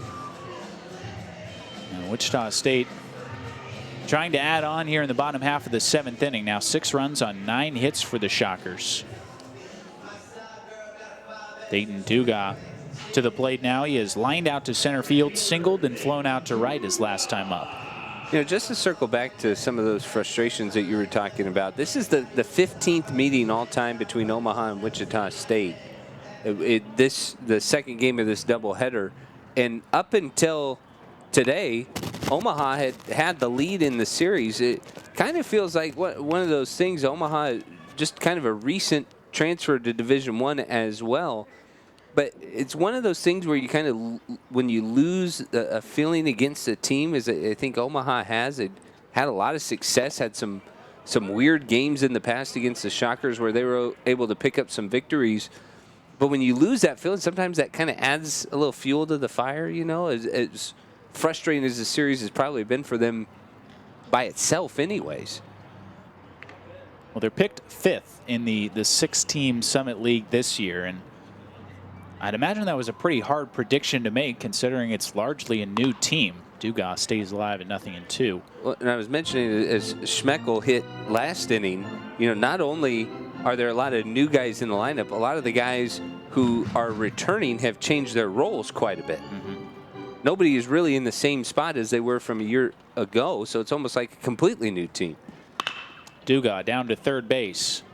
Long throw across for some reason with 1 out is in time, and very clearly Mr. Thibodeau over there forgot how many outs there were. He does record the out on Dugas, but moving up to second base is Bohm on what looked like a potential inning-ending double play. Yeah, Thibodeau thought that there was already 2 outs. He threw across the diamond, and then if you see it in the camera angle, he ends up breaking towards the dugout as soon as Rogers made the catch. I think a couple of his teammates kind of had to turn back, give him a little side eye as to, wait, what happened? So now Luke Ritter gets a chance with Bohm at second base and 2 outs. Luke's still trying to get off the schneid. He is 0 for 3. Line out to right field, but then a couple strikeouts his last 2 times up.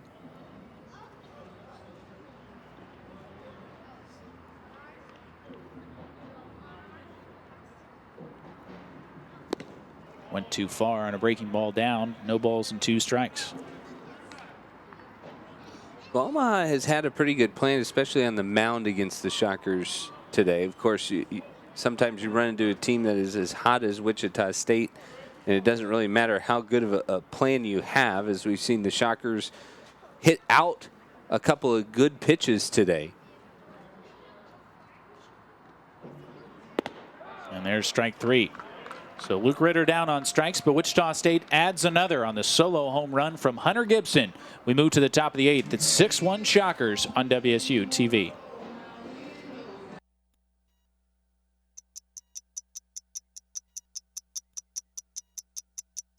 I worked 12-hour shifts at the recycling company with my dad, who's 72.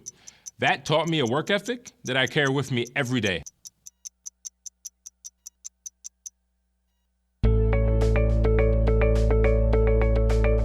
Charles Koch Arena is the place where we gather as a community to compete against the very best. Now our game plan is to renovate Koch Arena by adding a new student-athlete success center. Your tax-deductible gift can help deliver that slam dunk. Join us at the level that is right for you. Donate online at wichita.edu/shocktheworld.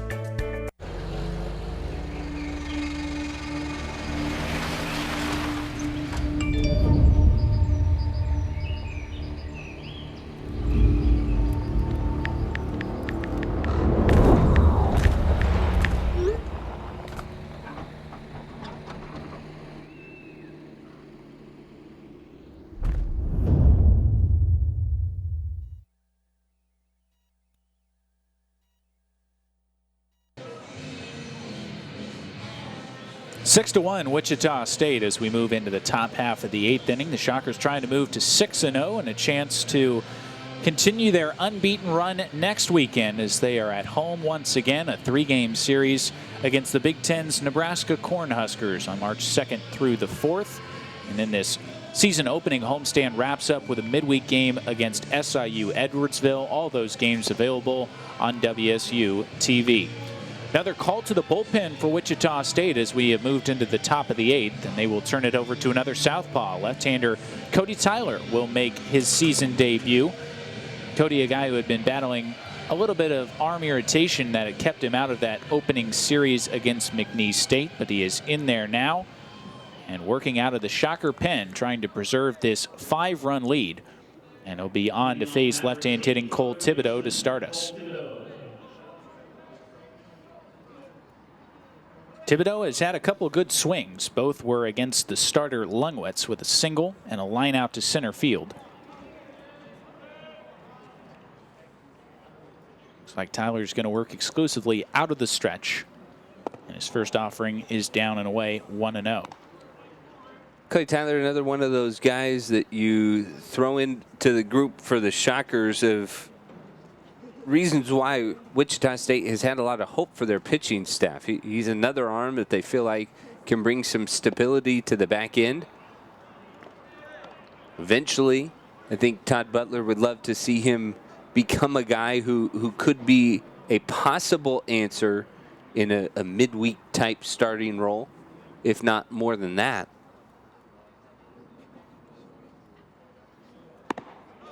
Grabs a strike there on the outside edge to Thibodeau, 2-1. Yeah, that's a question we won't get answered for a while. Right. As to who is going to be the midweek guy for Wichita State. That's a nice luxury to have, to not even have to answer that question.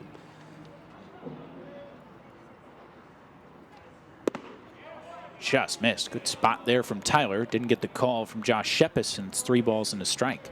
I think Tyler's a great candidate for it. 21 career starts for him. Just another one of these guys who was kind of shuttled back and forth between the rotation and the pen. You name a guy in the Wichita State bullpen, he's probably made some starts.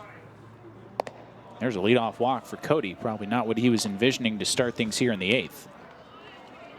Well, but I think a lot of the experience that a lot of shockers have, everybody kind of has a little bit, right? You see double barrel action going as a couple of righties for Wichita State. Adam Keller and Preston Minor back up in the pen. But I think the eventual question that you want to answer is who can do it consistently? Who's going to do it for a full season or even a half season? Who's going to take a bulk of those starts, eat up a bulk of those innings?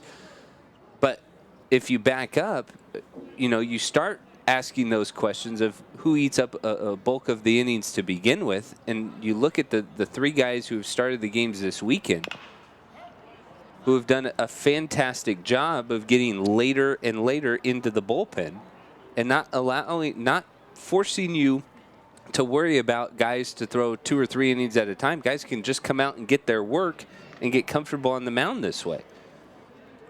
I think Cody Tyler is a guy who could factor into that mix, but like you said, the starting pitching in this weekend series has been outstanding. Inside, didn't hit him, but it tips off the glove of Cadena. It's going to go all the way back to the screen, and Thibodeau will advance to second. It started with Cody Hoyer in the series opener. He pitched very well. 5 innings, he allowed 5 hits and 3 runs, and then in this doubleheader, Liam Eddy, 7 1/3 shutout frames in his home debut. Connor Lungwitz with a great bounce back start, 6 shutout frames. But now Cody Tyler encountering some trouble to start things here in the 8th with a leadoff walk, and now he has wild pitched Thibodeau into scoring position with nobody out. Well, I think ultimately the concerns that you would have about the pitching as a whole for Wichita State starts with the beginning, starts with who you have Friday, Saturday, and Sunday. There's a high fly ball into right center field. Grayson Genista drifting over, settles under it, and he makes the catch for the first out. And as guys settle into roles, and it's almost in a weird way, when we saw guys this last weekend like Barnhouse and McGinnis come out, and obviously a great outing earlier today by Chandler Sandburn. But when we see those guys kind of lock down some roles, then it helps start, okay, well, if I have this guy here, then these are my candidates for these other roles. And I think that's starting to slowly work itself out. And definitely pencil in Tommy Barnhouse as the closer for now, and Chandler Sandburn and Clayton McGinnis look like the setup guys at this point in time. At that point, it starts to get a little murkier, but of course we are just 5 games plus into this season and a lot still to be decided.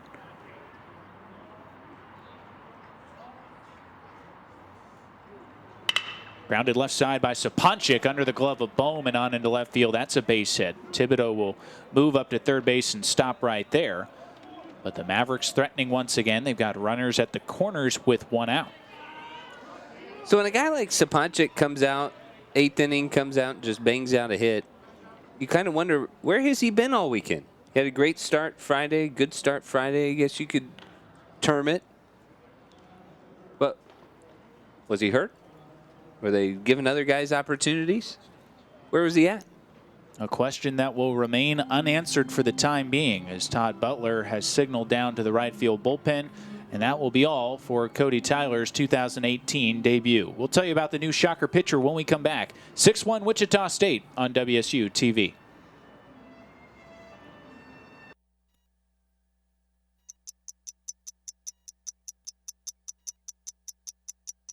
I worked 12-hour shifts at the recycling company with my dad, who's 72. That taught me a work ethic that I carry with me every day.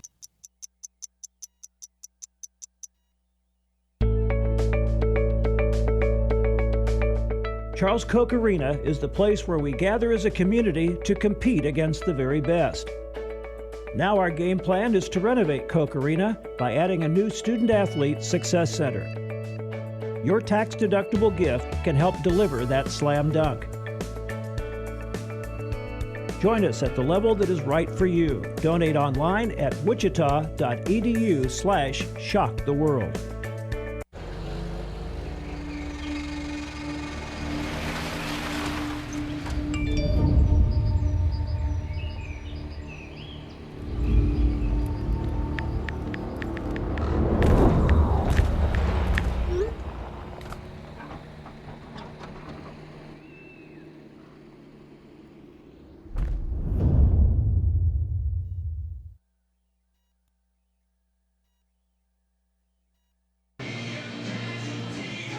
Shockers will turn things over to sidewinding right-hander Preston Minor, a redshirt freshman from Frisco, Texas, who comes on with Maverick runners at the corners and one out here in the top of the 8th inning. The Shockers in front 6-1, what is currently a comfortable lead, but the last thing you want is to give Omaha any hope. And so Todd Butler makes the call to the pen for a right-on-right matchup with shortstop Creel Crumreedy. Well, sidewinders typically get a lot of movement down in the zone, right? So looking for something that you can induce a ground ball on and potentially get out of this inning with just one pitch or a couple of pitches. Both runners the responsibility of Cody Tyler, who did get one out, but a chance for the Mavericks to pull a little bit closer. Crumweedy has flown out to left, tapped one right out in front of the plate, and then grounded to third. And that's off the tip of the glove of Cadena. Back to the screen. Racing home from third to score is Thibodeau, and up to second is Saponchik. And it's now a 6-2 game. That'll be ruled a pass ball on Raj Cadena. Tough to get a feel for guys coming out of the bullpen sometimes, even though you catch the warm-up pitches. But this one just off the top of the glove almost and bangs away. But it's one of those things for young catchers, you try and get as familiar as you can with the staff that you're catching. Foul back by Crumweedy, 1-1. Well, the good news for Wichita State is that they did not have to use Tommy Barnhouse in game one. We were wondering whether or not he was going to come out for the 9th inning with that 3-run lead, but they left it up to Chandler Sandburn. All he did was strike out the side. And so you got Barnhouse available if you need him for 3+ outs here. Minor throws a strike, 1-2. He did warm up though, so you wonder what they might do. Is I know there's been a lot of conversation around baseball in general about it's not necessarily just the innings, it's how many times you get a guy up and get him loose. Slider. Crumweedy had a notion, but he checks the swing in time. 2 balls, 2 strikes. Well, we were talking after Gibson's home run about young guys getting an opportunity to play. Talked about it with Catsby as well. And it goes double duty for a lot of the arms for Wichita State in the bullpen, as we've talked about a lot of these questions.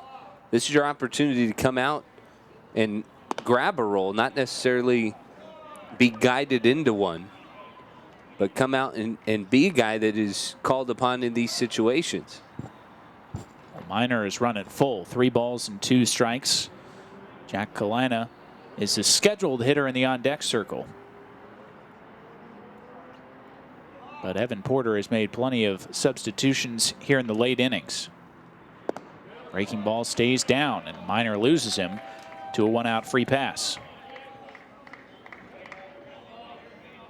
Well, rough start. The match started out with the pass ball, and then Minor never really did recover in the at-bat against Crumweedy. And that may be all for Preston Minor. Todd Butler out of the dugout once again, walking with a purpose. And it looks like Clayton McGinnis will jog in from the right field pen. So Minor only gets 1 hitter, could not retire him, and that is the end of his afternoon. We'll tell you about Mr. McGinnis when we come back. It's 6-2 Shockers. You're on Wsu-tv.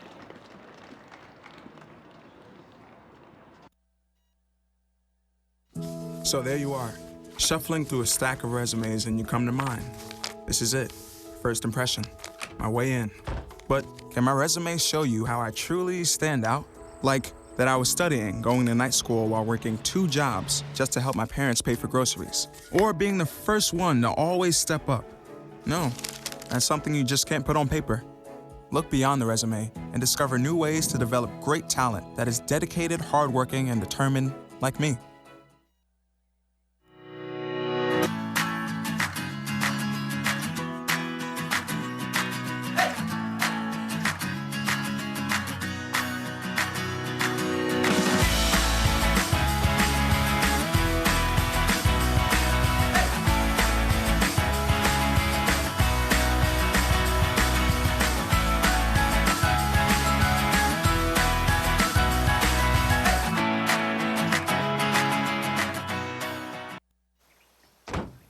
When they test you,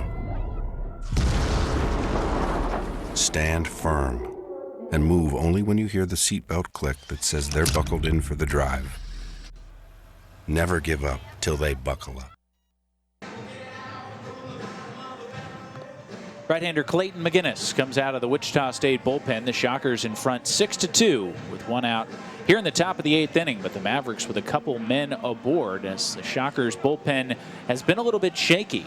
A run against Alex Siegel in the 7th, and Cody Tyler and Preston Minor combining to get just 1 out. And so Todd Butler feeling it best to turn it over to his workhorse right-hander. He has already appeared in 4 out of the 5 games this year. Totaling 4 1/3 innings of work, he has allowed 2 hits and 1 earned run. First pitch breaking ball stays low to Jack Kalina, and I think they may have had a miscommunication there as Ross Cadena will walk a baseball out to Clayton McGinnis. Well, 5th appearance already for McGinnis, as you mentioned, Denning. And yesterday's appearance pretty good, 2 innings, just allowed the 1 hit. Was very good in the 6th and the 7th, and that seemed like it kind of set the tone towards the end of the Shockers' kind of lull offensively as the Shockers got the offense going. There's a strike to Kalina. Came on as a pinch hitter in the 7th. First at bat against Siegel, and he went down on strikes.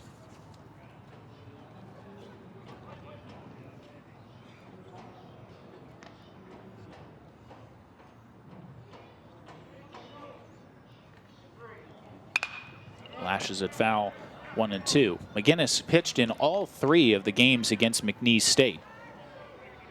Allowed a run in his season opening appearance in that Friday game, then worked scoreless 2/3 of an inning in the latter 2 games. Shocker coaching staff feels like he is a guy who can take the ball just about every day if need be. Ground ball out to second, could be 2. Ritter goes to second for 1, and it's off the glove of Boyer. Taylor-made double play ball, but Luke Ritter's flip was behind the covering shortstop Jordan Boyer. Everybody is safe, and the bases are now loaded with 1 out. Well, here it is. Boyer comes charging in on the flip, and you're going to see that it's off to the glove side, just too far. And Boyer's route, as he was trying to flatten out, Boyer was concerned about getting the throw off in time. And that is a rough time to commit your first error in a series. So now Braden Rogers represents the potential tying run at the plate. And you got to feel like the Shockers have kind of gifted this inning to Omaha. 2 walks, a wild pitch, a pass ball, and now an error. Only the 1 hit mixed in there. Fouled off to the right side by Rogers, and this is the last guy you want to see up there, the one who'd been swinging it well, 2 for 3 in the ballgame with a run scored. Well, we talked about it in the open of game 1 about how the Shockers relied on the bullpen, relied on good defense yesterday to get the win. They did the same thing pretty much today, thanks to a good start as well. But coming out, defensive miscues. They've had hard times getting ahead of hitters as well. Fouled off again. McGinnis has come right after him with a couple of 90-mile-an-hour fastballs and jumped into the driver's seat, 0-2.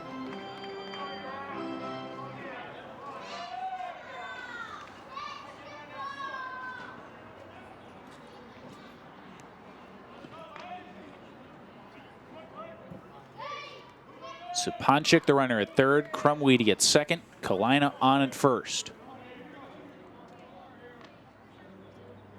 0-2.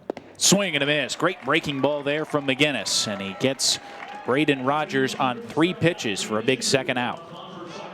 Well, this is a great pitch after a couple of low 90s fastballs. This is the hook.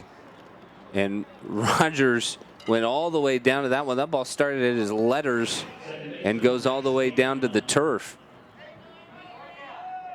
That's tough to lay off of. A chance to minimize the damage now if he can get Max Gam. Lay down a sacrifice bunt, grounded out to short, and then snuck a double inside the left field line. Big swing and a miss, 87. Well, it looks a lot harder when you're worried about that breaking ball that he just threw for the punch-out pitch to Rogers. There's a certain confidence to McGinnis, too. He looks pretty calm on the mound.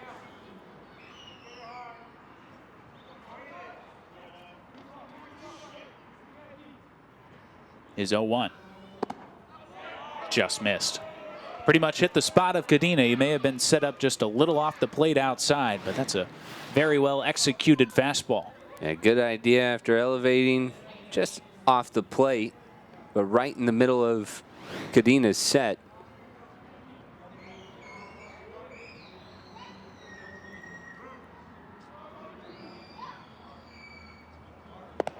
There's a strike. Moved it back in an inch or 2, and that was all it needed. As McGinnis now ahead of Gam, 1 ball and 2 strikes. We'll see if he drops off the curveball here, or if Gam is thinking along those same lines, could surprise him with another fastball.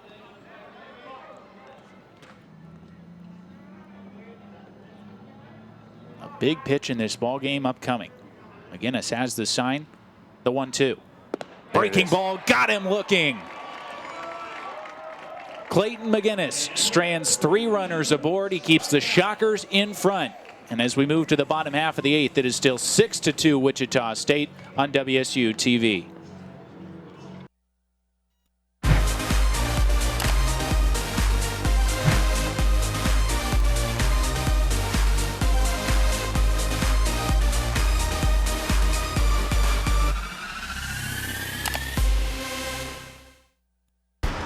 Look at you.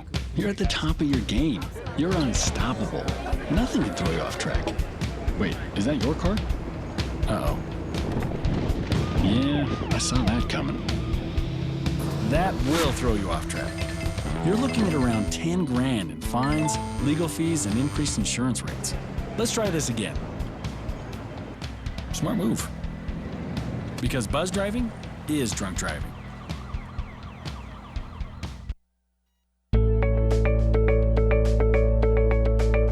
Charles Koch Arena is the place where we gather as a community to compete against the very best. Now our game plan is to renovate Koch Arena by adding a new student-athlete success center. Your tax-deductible gift can help deliver that slam dunk. Join us at the level that is right for you. Donate online at wichita.edu/shocktheworld. Clayton McGinnis probably got himself out of that 8th inning twice. First batter that he faced, Jack Kalina, hit into what looked like was going to be a tailor-made inning-ending double play. But after an error loaded the bases with 1 out, he comes up with some big pitches to strike out Braden Rogers and Max Gamm, keep the Shockers in front 6-2 into the home half of the 8th inning. Great stuff from Clayton McGinnis. Well, he has been Mr. Reliable thus far, hasn't he? He comes out into a tough situation today after on Saturday providing length, really a bridge for the 6th and the 7th. He's been fantastic this year, and he seems like he is kind of growing into the role as kind of a setup guy. But he's been fantastic, and nothing really different there. Shockers are going to pinch hit another true freshman as Paxton Wallace will get his first at-bat as a Shocker. Good luck topping Hunter Gibson, who homered on the second pitch that he saw.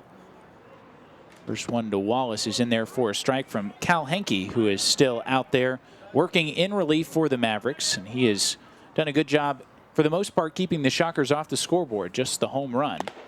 Big swing and a miss. Foul tipped into the mitt by Wallace, and it's 0-2.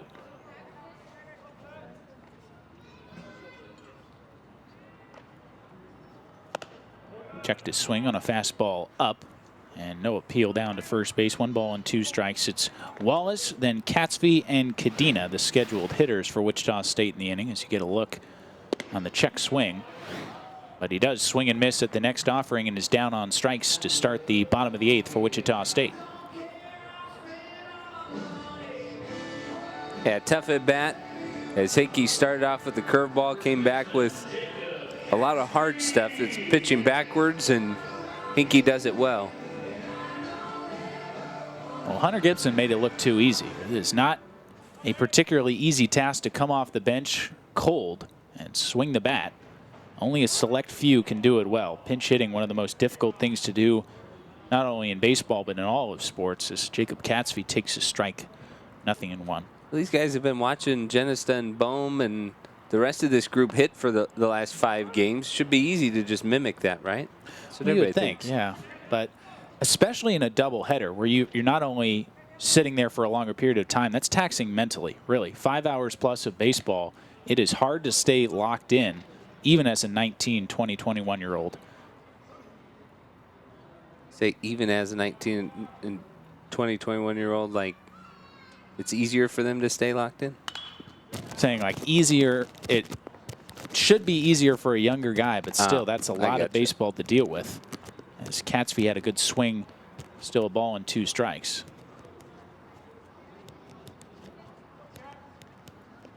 Catsby 1 for 3 has flown out to center, doubled and scored and struck out.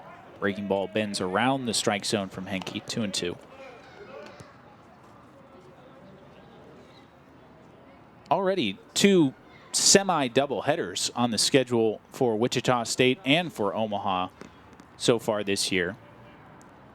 Some travel delays forced Northwestern in a day later than anticipated down to that opening series in Arizona, and so they played 2 on Saturday. Check swing bouncer out towards second base by Catsby. Gamm has got it. His throw is just ahead of a hustling Jacob Catsby. 2 up and 2 down for Wichita State in the 8th. The Shockers have already played a kind of doubleheader. They opened their season with a game against McNeese State that, as it went into the later innings, some heavy fog rolled in, forced a postponement or a delay late in that game, and so they had to finish it up the next day and then went ahead and played the scheduled game later. Another pinch hitter as Garrett Kosis will make his Shocker debut. 2 outs and nobody aboard. Fastball misses just up and away. Kosis is a guy who I imagine will probably be pretty familiar to Evan Porter from Millard West, right around the area in which Porter played his high school ball. He was at Millard North.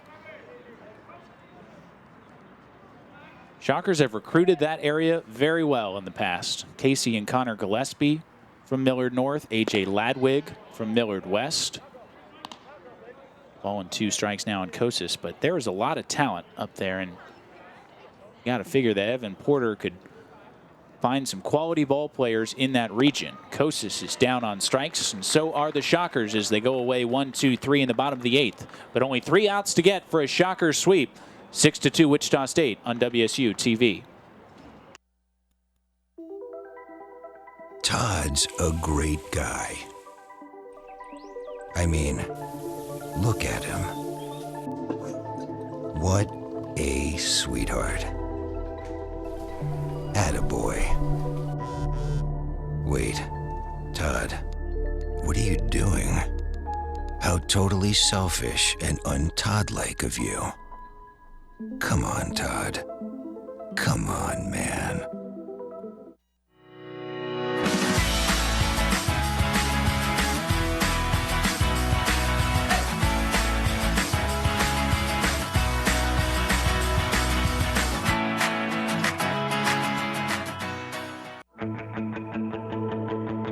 Wichita State University is Shocker Nation. We exceed expectations, push boundaries, seize opportunities, and move boldly ahead. We are student-centered and innovation-driven.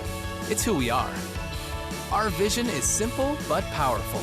Create, innovate, collaborate, and celebrate. With one unifying purpose: to shock the world.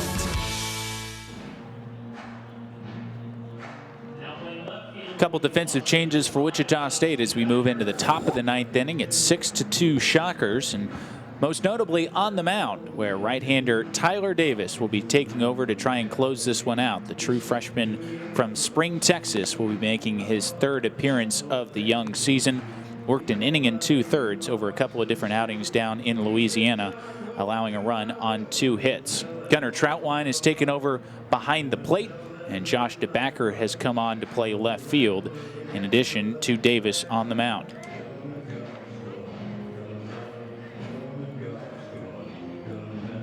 Gunnar Troutwine got the first one. He's behind the plate again here today, so he will keep his games played streak intact to start the season.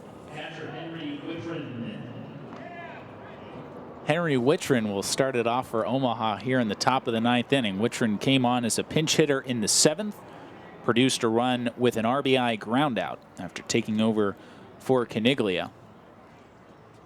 So both starting catchers now out of the ball game as Davis misses low. 1 ball and no strikes. Davis had one very good outing against McNeese State and one not so good outing. Worked an inning and 2/3 scoreless, and then did not record an out in his later appearance. There's a strike, 1-1. Which in a microcosm is kind of what you're going to get on occasion from a freshman. Some flashes of brilliance, and then other times there will be rough patches. Wittrin lines it up the left field line. It is slicing though and will go foul. Making a bid for extra bases, ended up 5 or so feet to the left of the left field foul line.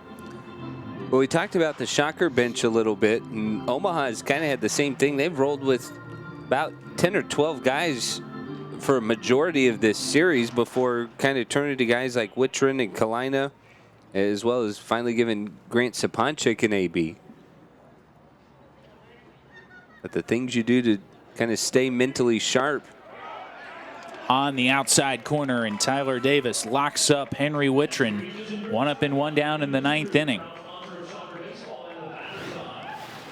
Good pitch, backdoor breaking ball. Good job on the reception by Troutwine. Keep it in the middle of his body. Presented that very well. And now it's Parker Schmeckel, also a pinch hitter. He bounced back to the mound against Alex Siegel his first time up, and bounces this one foul off the leg of Troutwine. 6 pitchers used in the ballgame for Wichita State. It all started with 6 shutout frames from Connor Lungwitz, who was in line for the victory. Then Siegel, Cody Tyler, Preston Miner, Clayton McGinnis, and now Tyler Davis.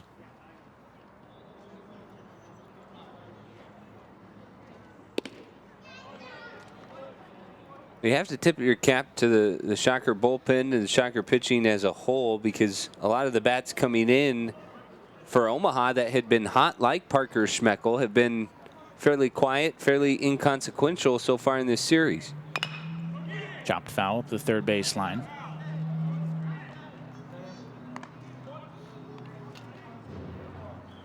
Shockers have done a good job keeping an offense that was hot coming in under wraps. And those big innings that Omaha was able to produce in the series against Northwestern have really never materialized aside from the 3-run frame in the opener.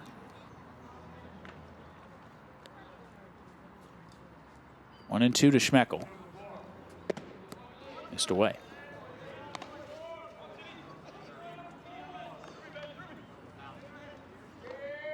Shockers will have the week off before welcoming in the Nebraska Cornhuskers next weekend.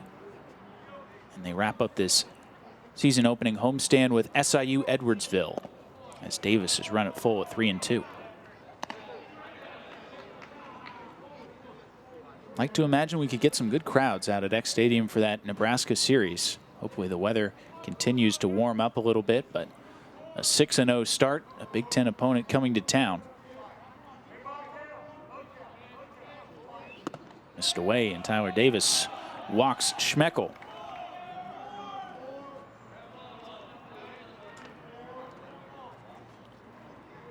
Can't imagine that will make Mike Steele or Todd Butler all too pleased, as Davis was in the driver's seat. Let him get away, but a runner aboard at first base and one out as Cole Thibodeau was the scheduled hitter, but he's going to be lifted for yet another pinch hitter. Adam Relihan will come in off the bench for the Mavericks now.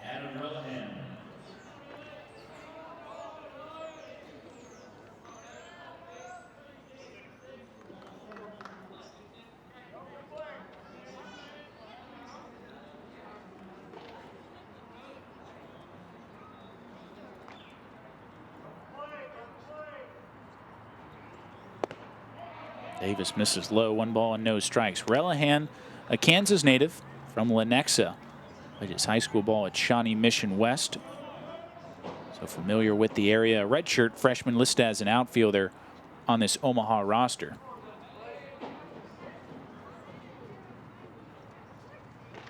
Ground ball right side into right field. That's a base hit. Schmeckel will move up to second base and stop right there, but the pinch hitting solution of Relihan comes through as 2 men are aboard now with 1 out. We'll head back to the top of the order.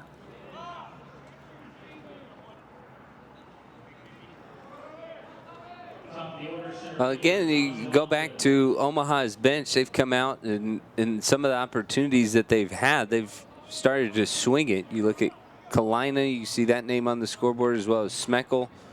But then Relihan, just good job of being patient, picking out a pitch to drive. Hasn't been easy for the Shocker bullpen ever since Lungwitz came out of the game. 2 runs allowed over 3+ innings, and a lot of base runners as Davis misses downstairs to Thomas de Bonville, who's working on an 0 for 4 day. He has hit the ball in the air all 4 times to 4 different people. Flied out to center and right, also popped out to first and short. Davis would prefer he hit something on the ground. He doesn't. He flies it in the air into right field, but it's right at Duga. He will make the catch. Bluffing a tag and heading back to second is Schmeckel, and the Shockers are 1 out away. Whenever you have a guy that fast, don't you always think of Willie Mays Hayes when a guy lifts the ball consistently? Shouldn't the punishment be you have to do push-ups anytime you fly out? You'd like to see him hit the ball on the ground a little bit more if you're an Omaha fan. He has the kind of speed you want to utilize. And well, he created havoc in yesterday, especially just by putting the ball on the ground. He was getting on base, forcing the Shockers pitchers to work a little bit extra. So it's Tyler Davis against Grant Saponchik, who is getting his 3rd plate appearance since coming on as a pinch hitter.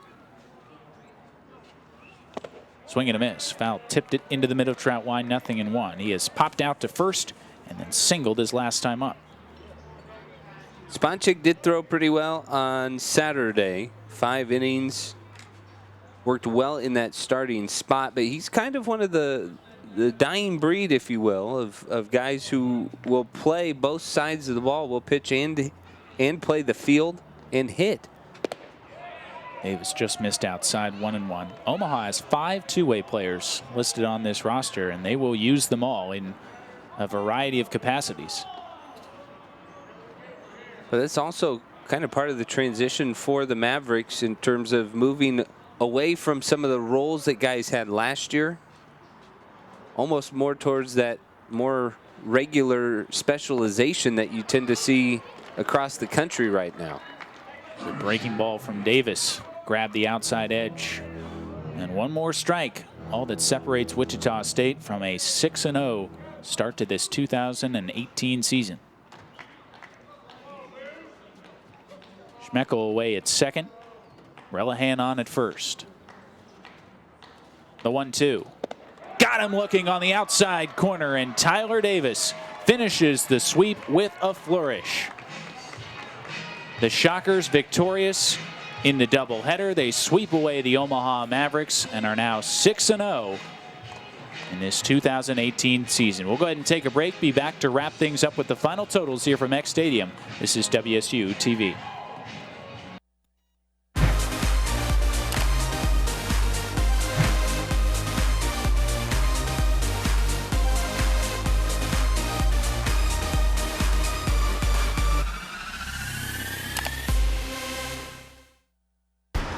Look at you.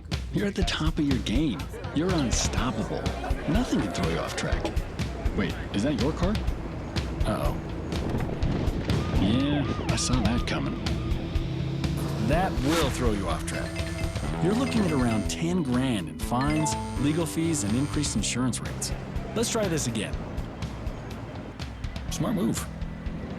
Because buzz driving is drunk driving.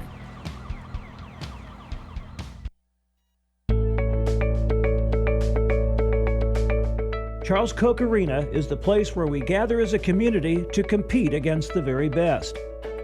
Now our game plan is to renovate Koch Arena by adding a new student-athlete success center.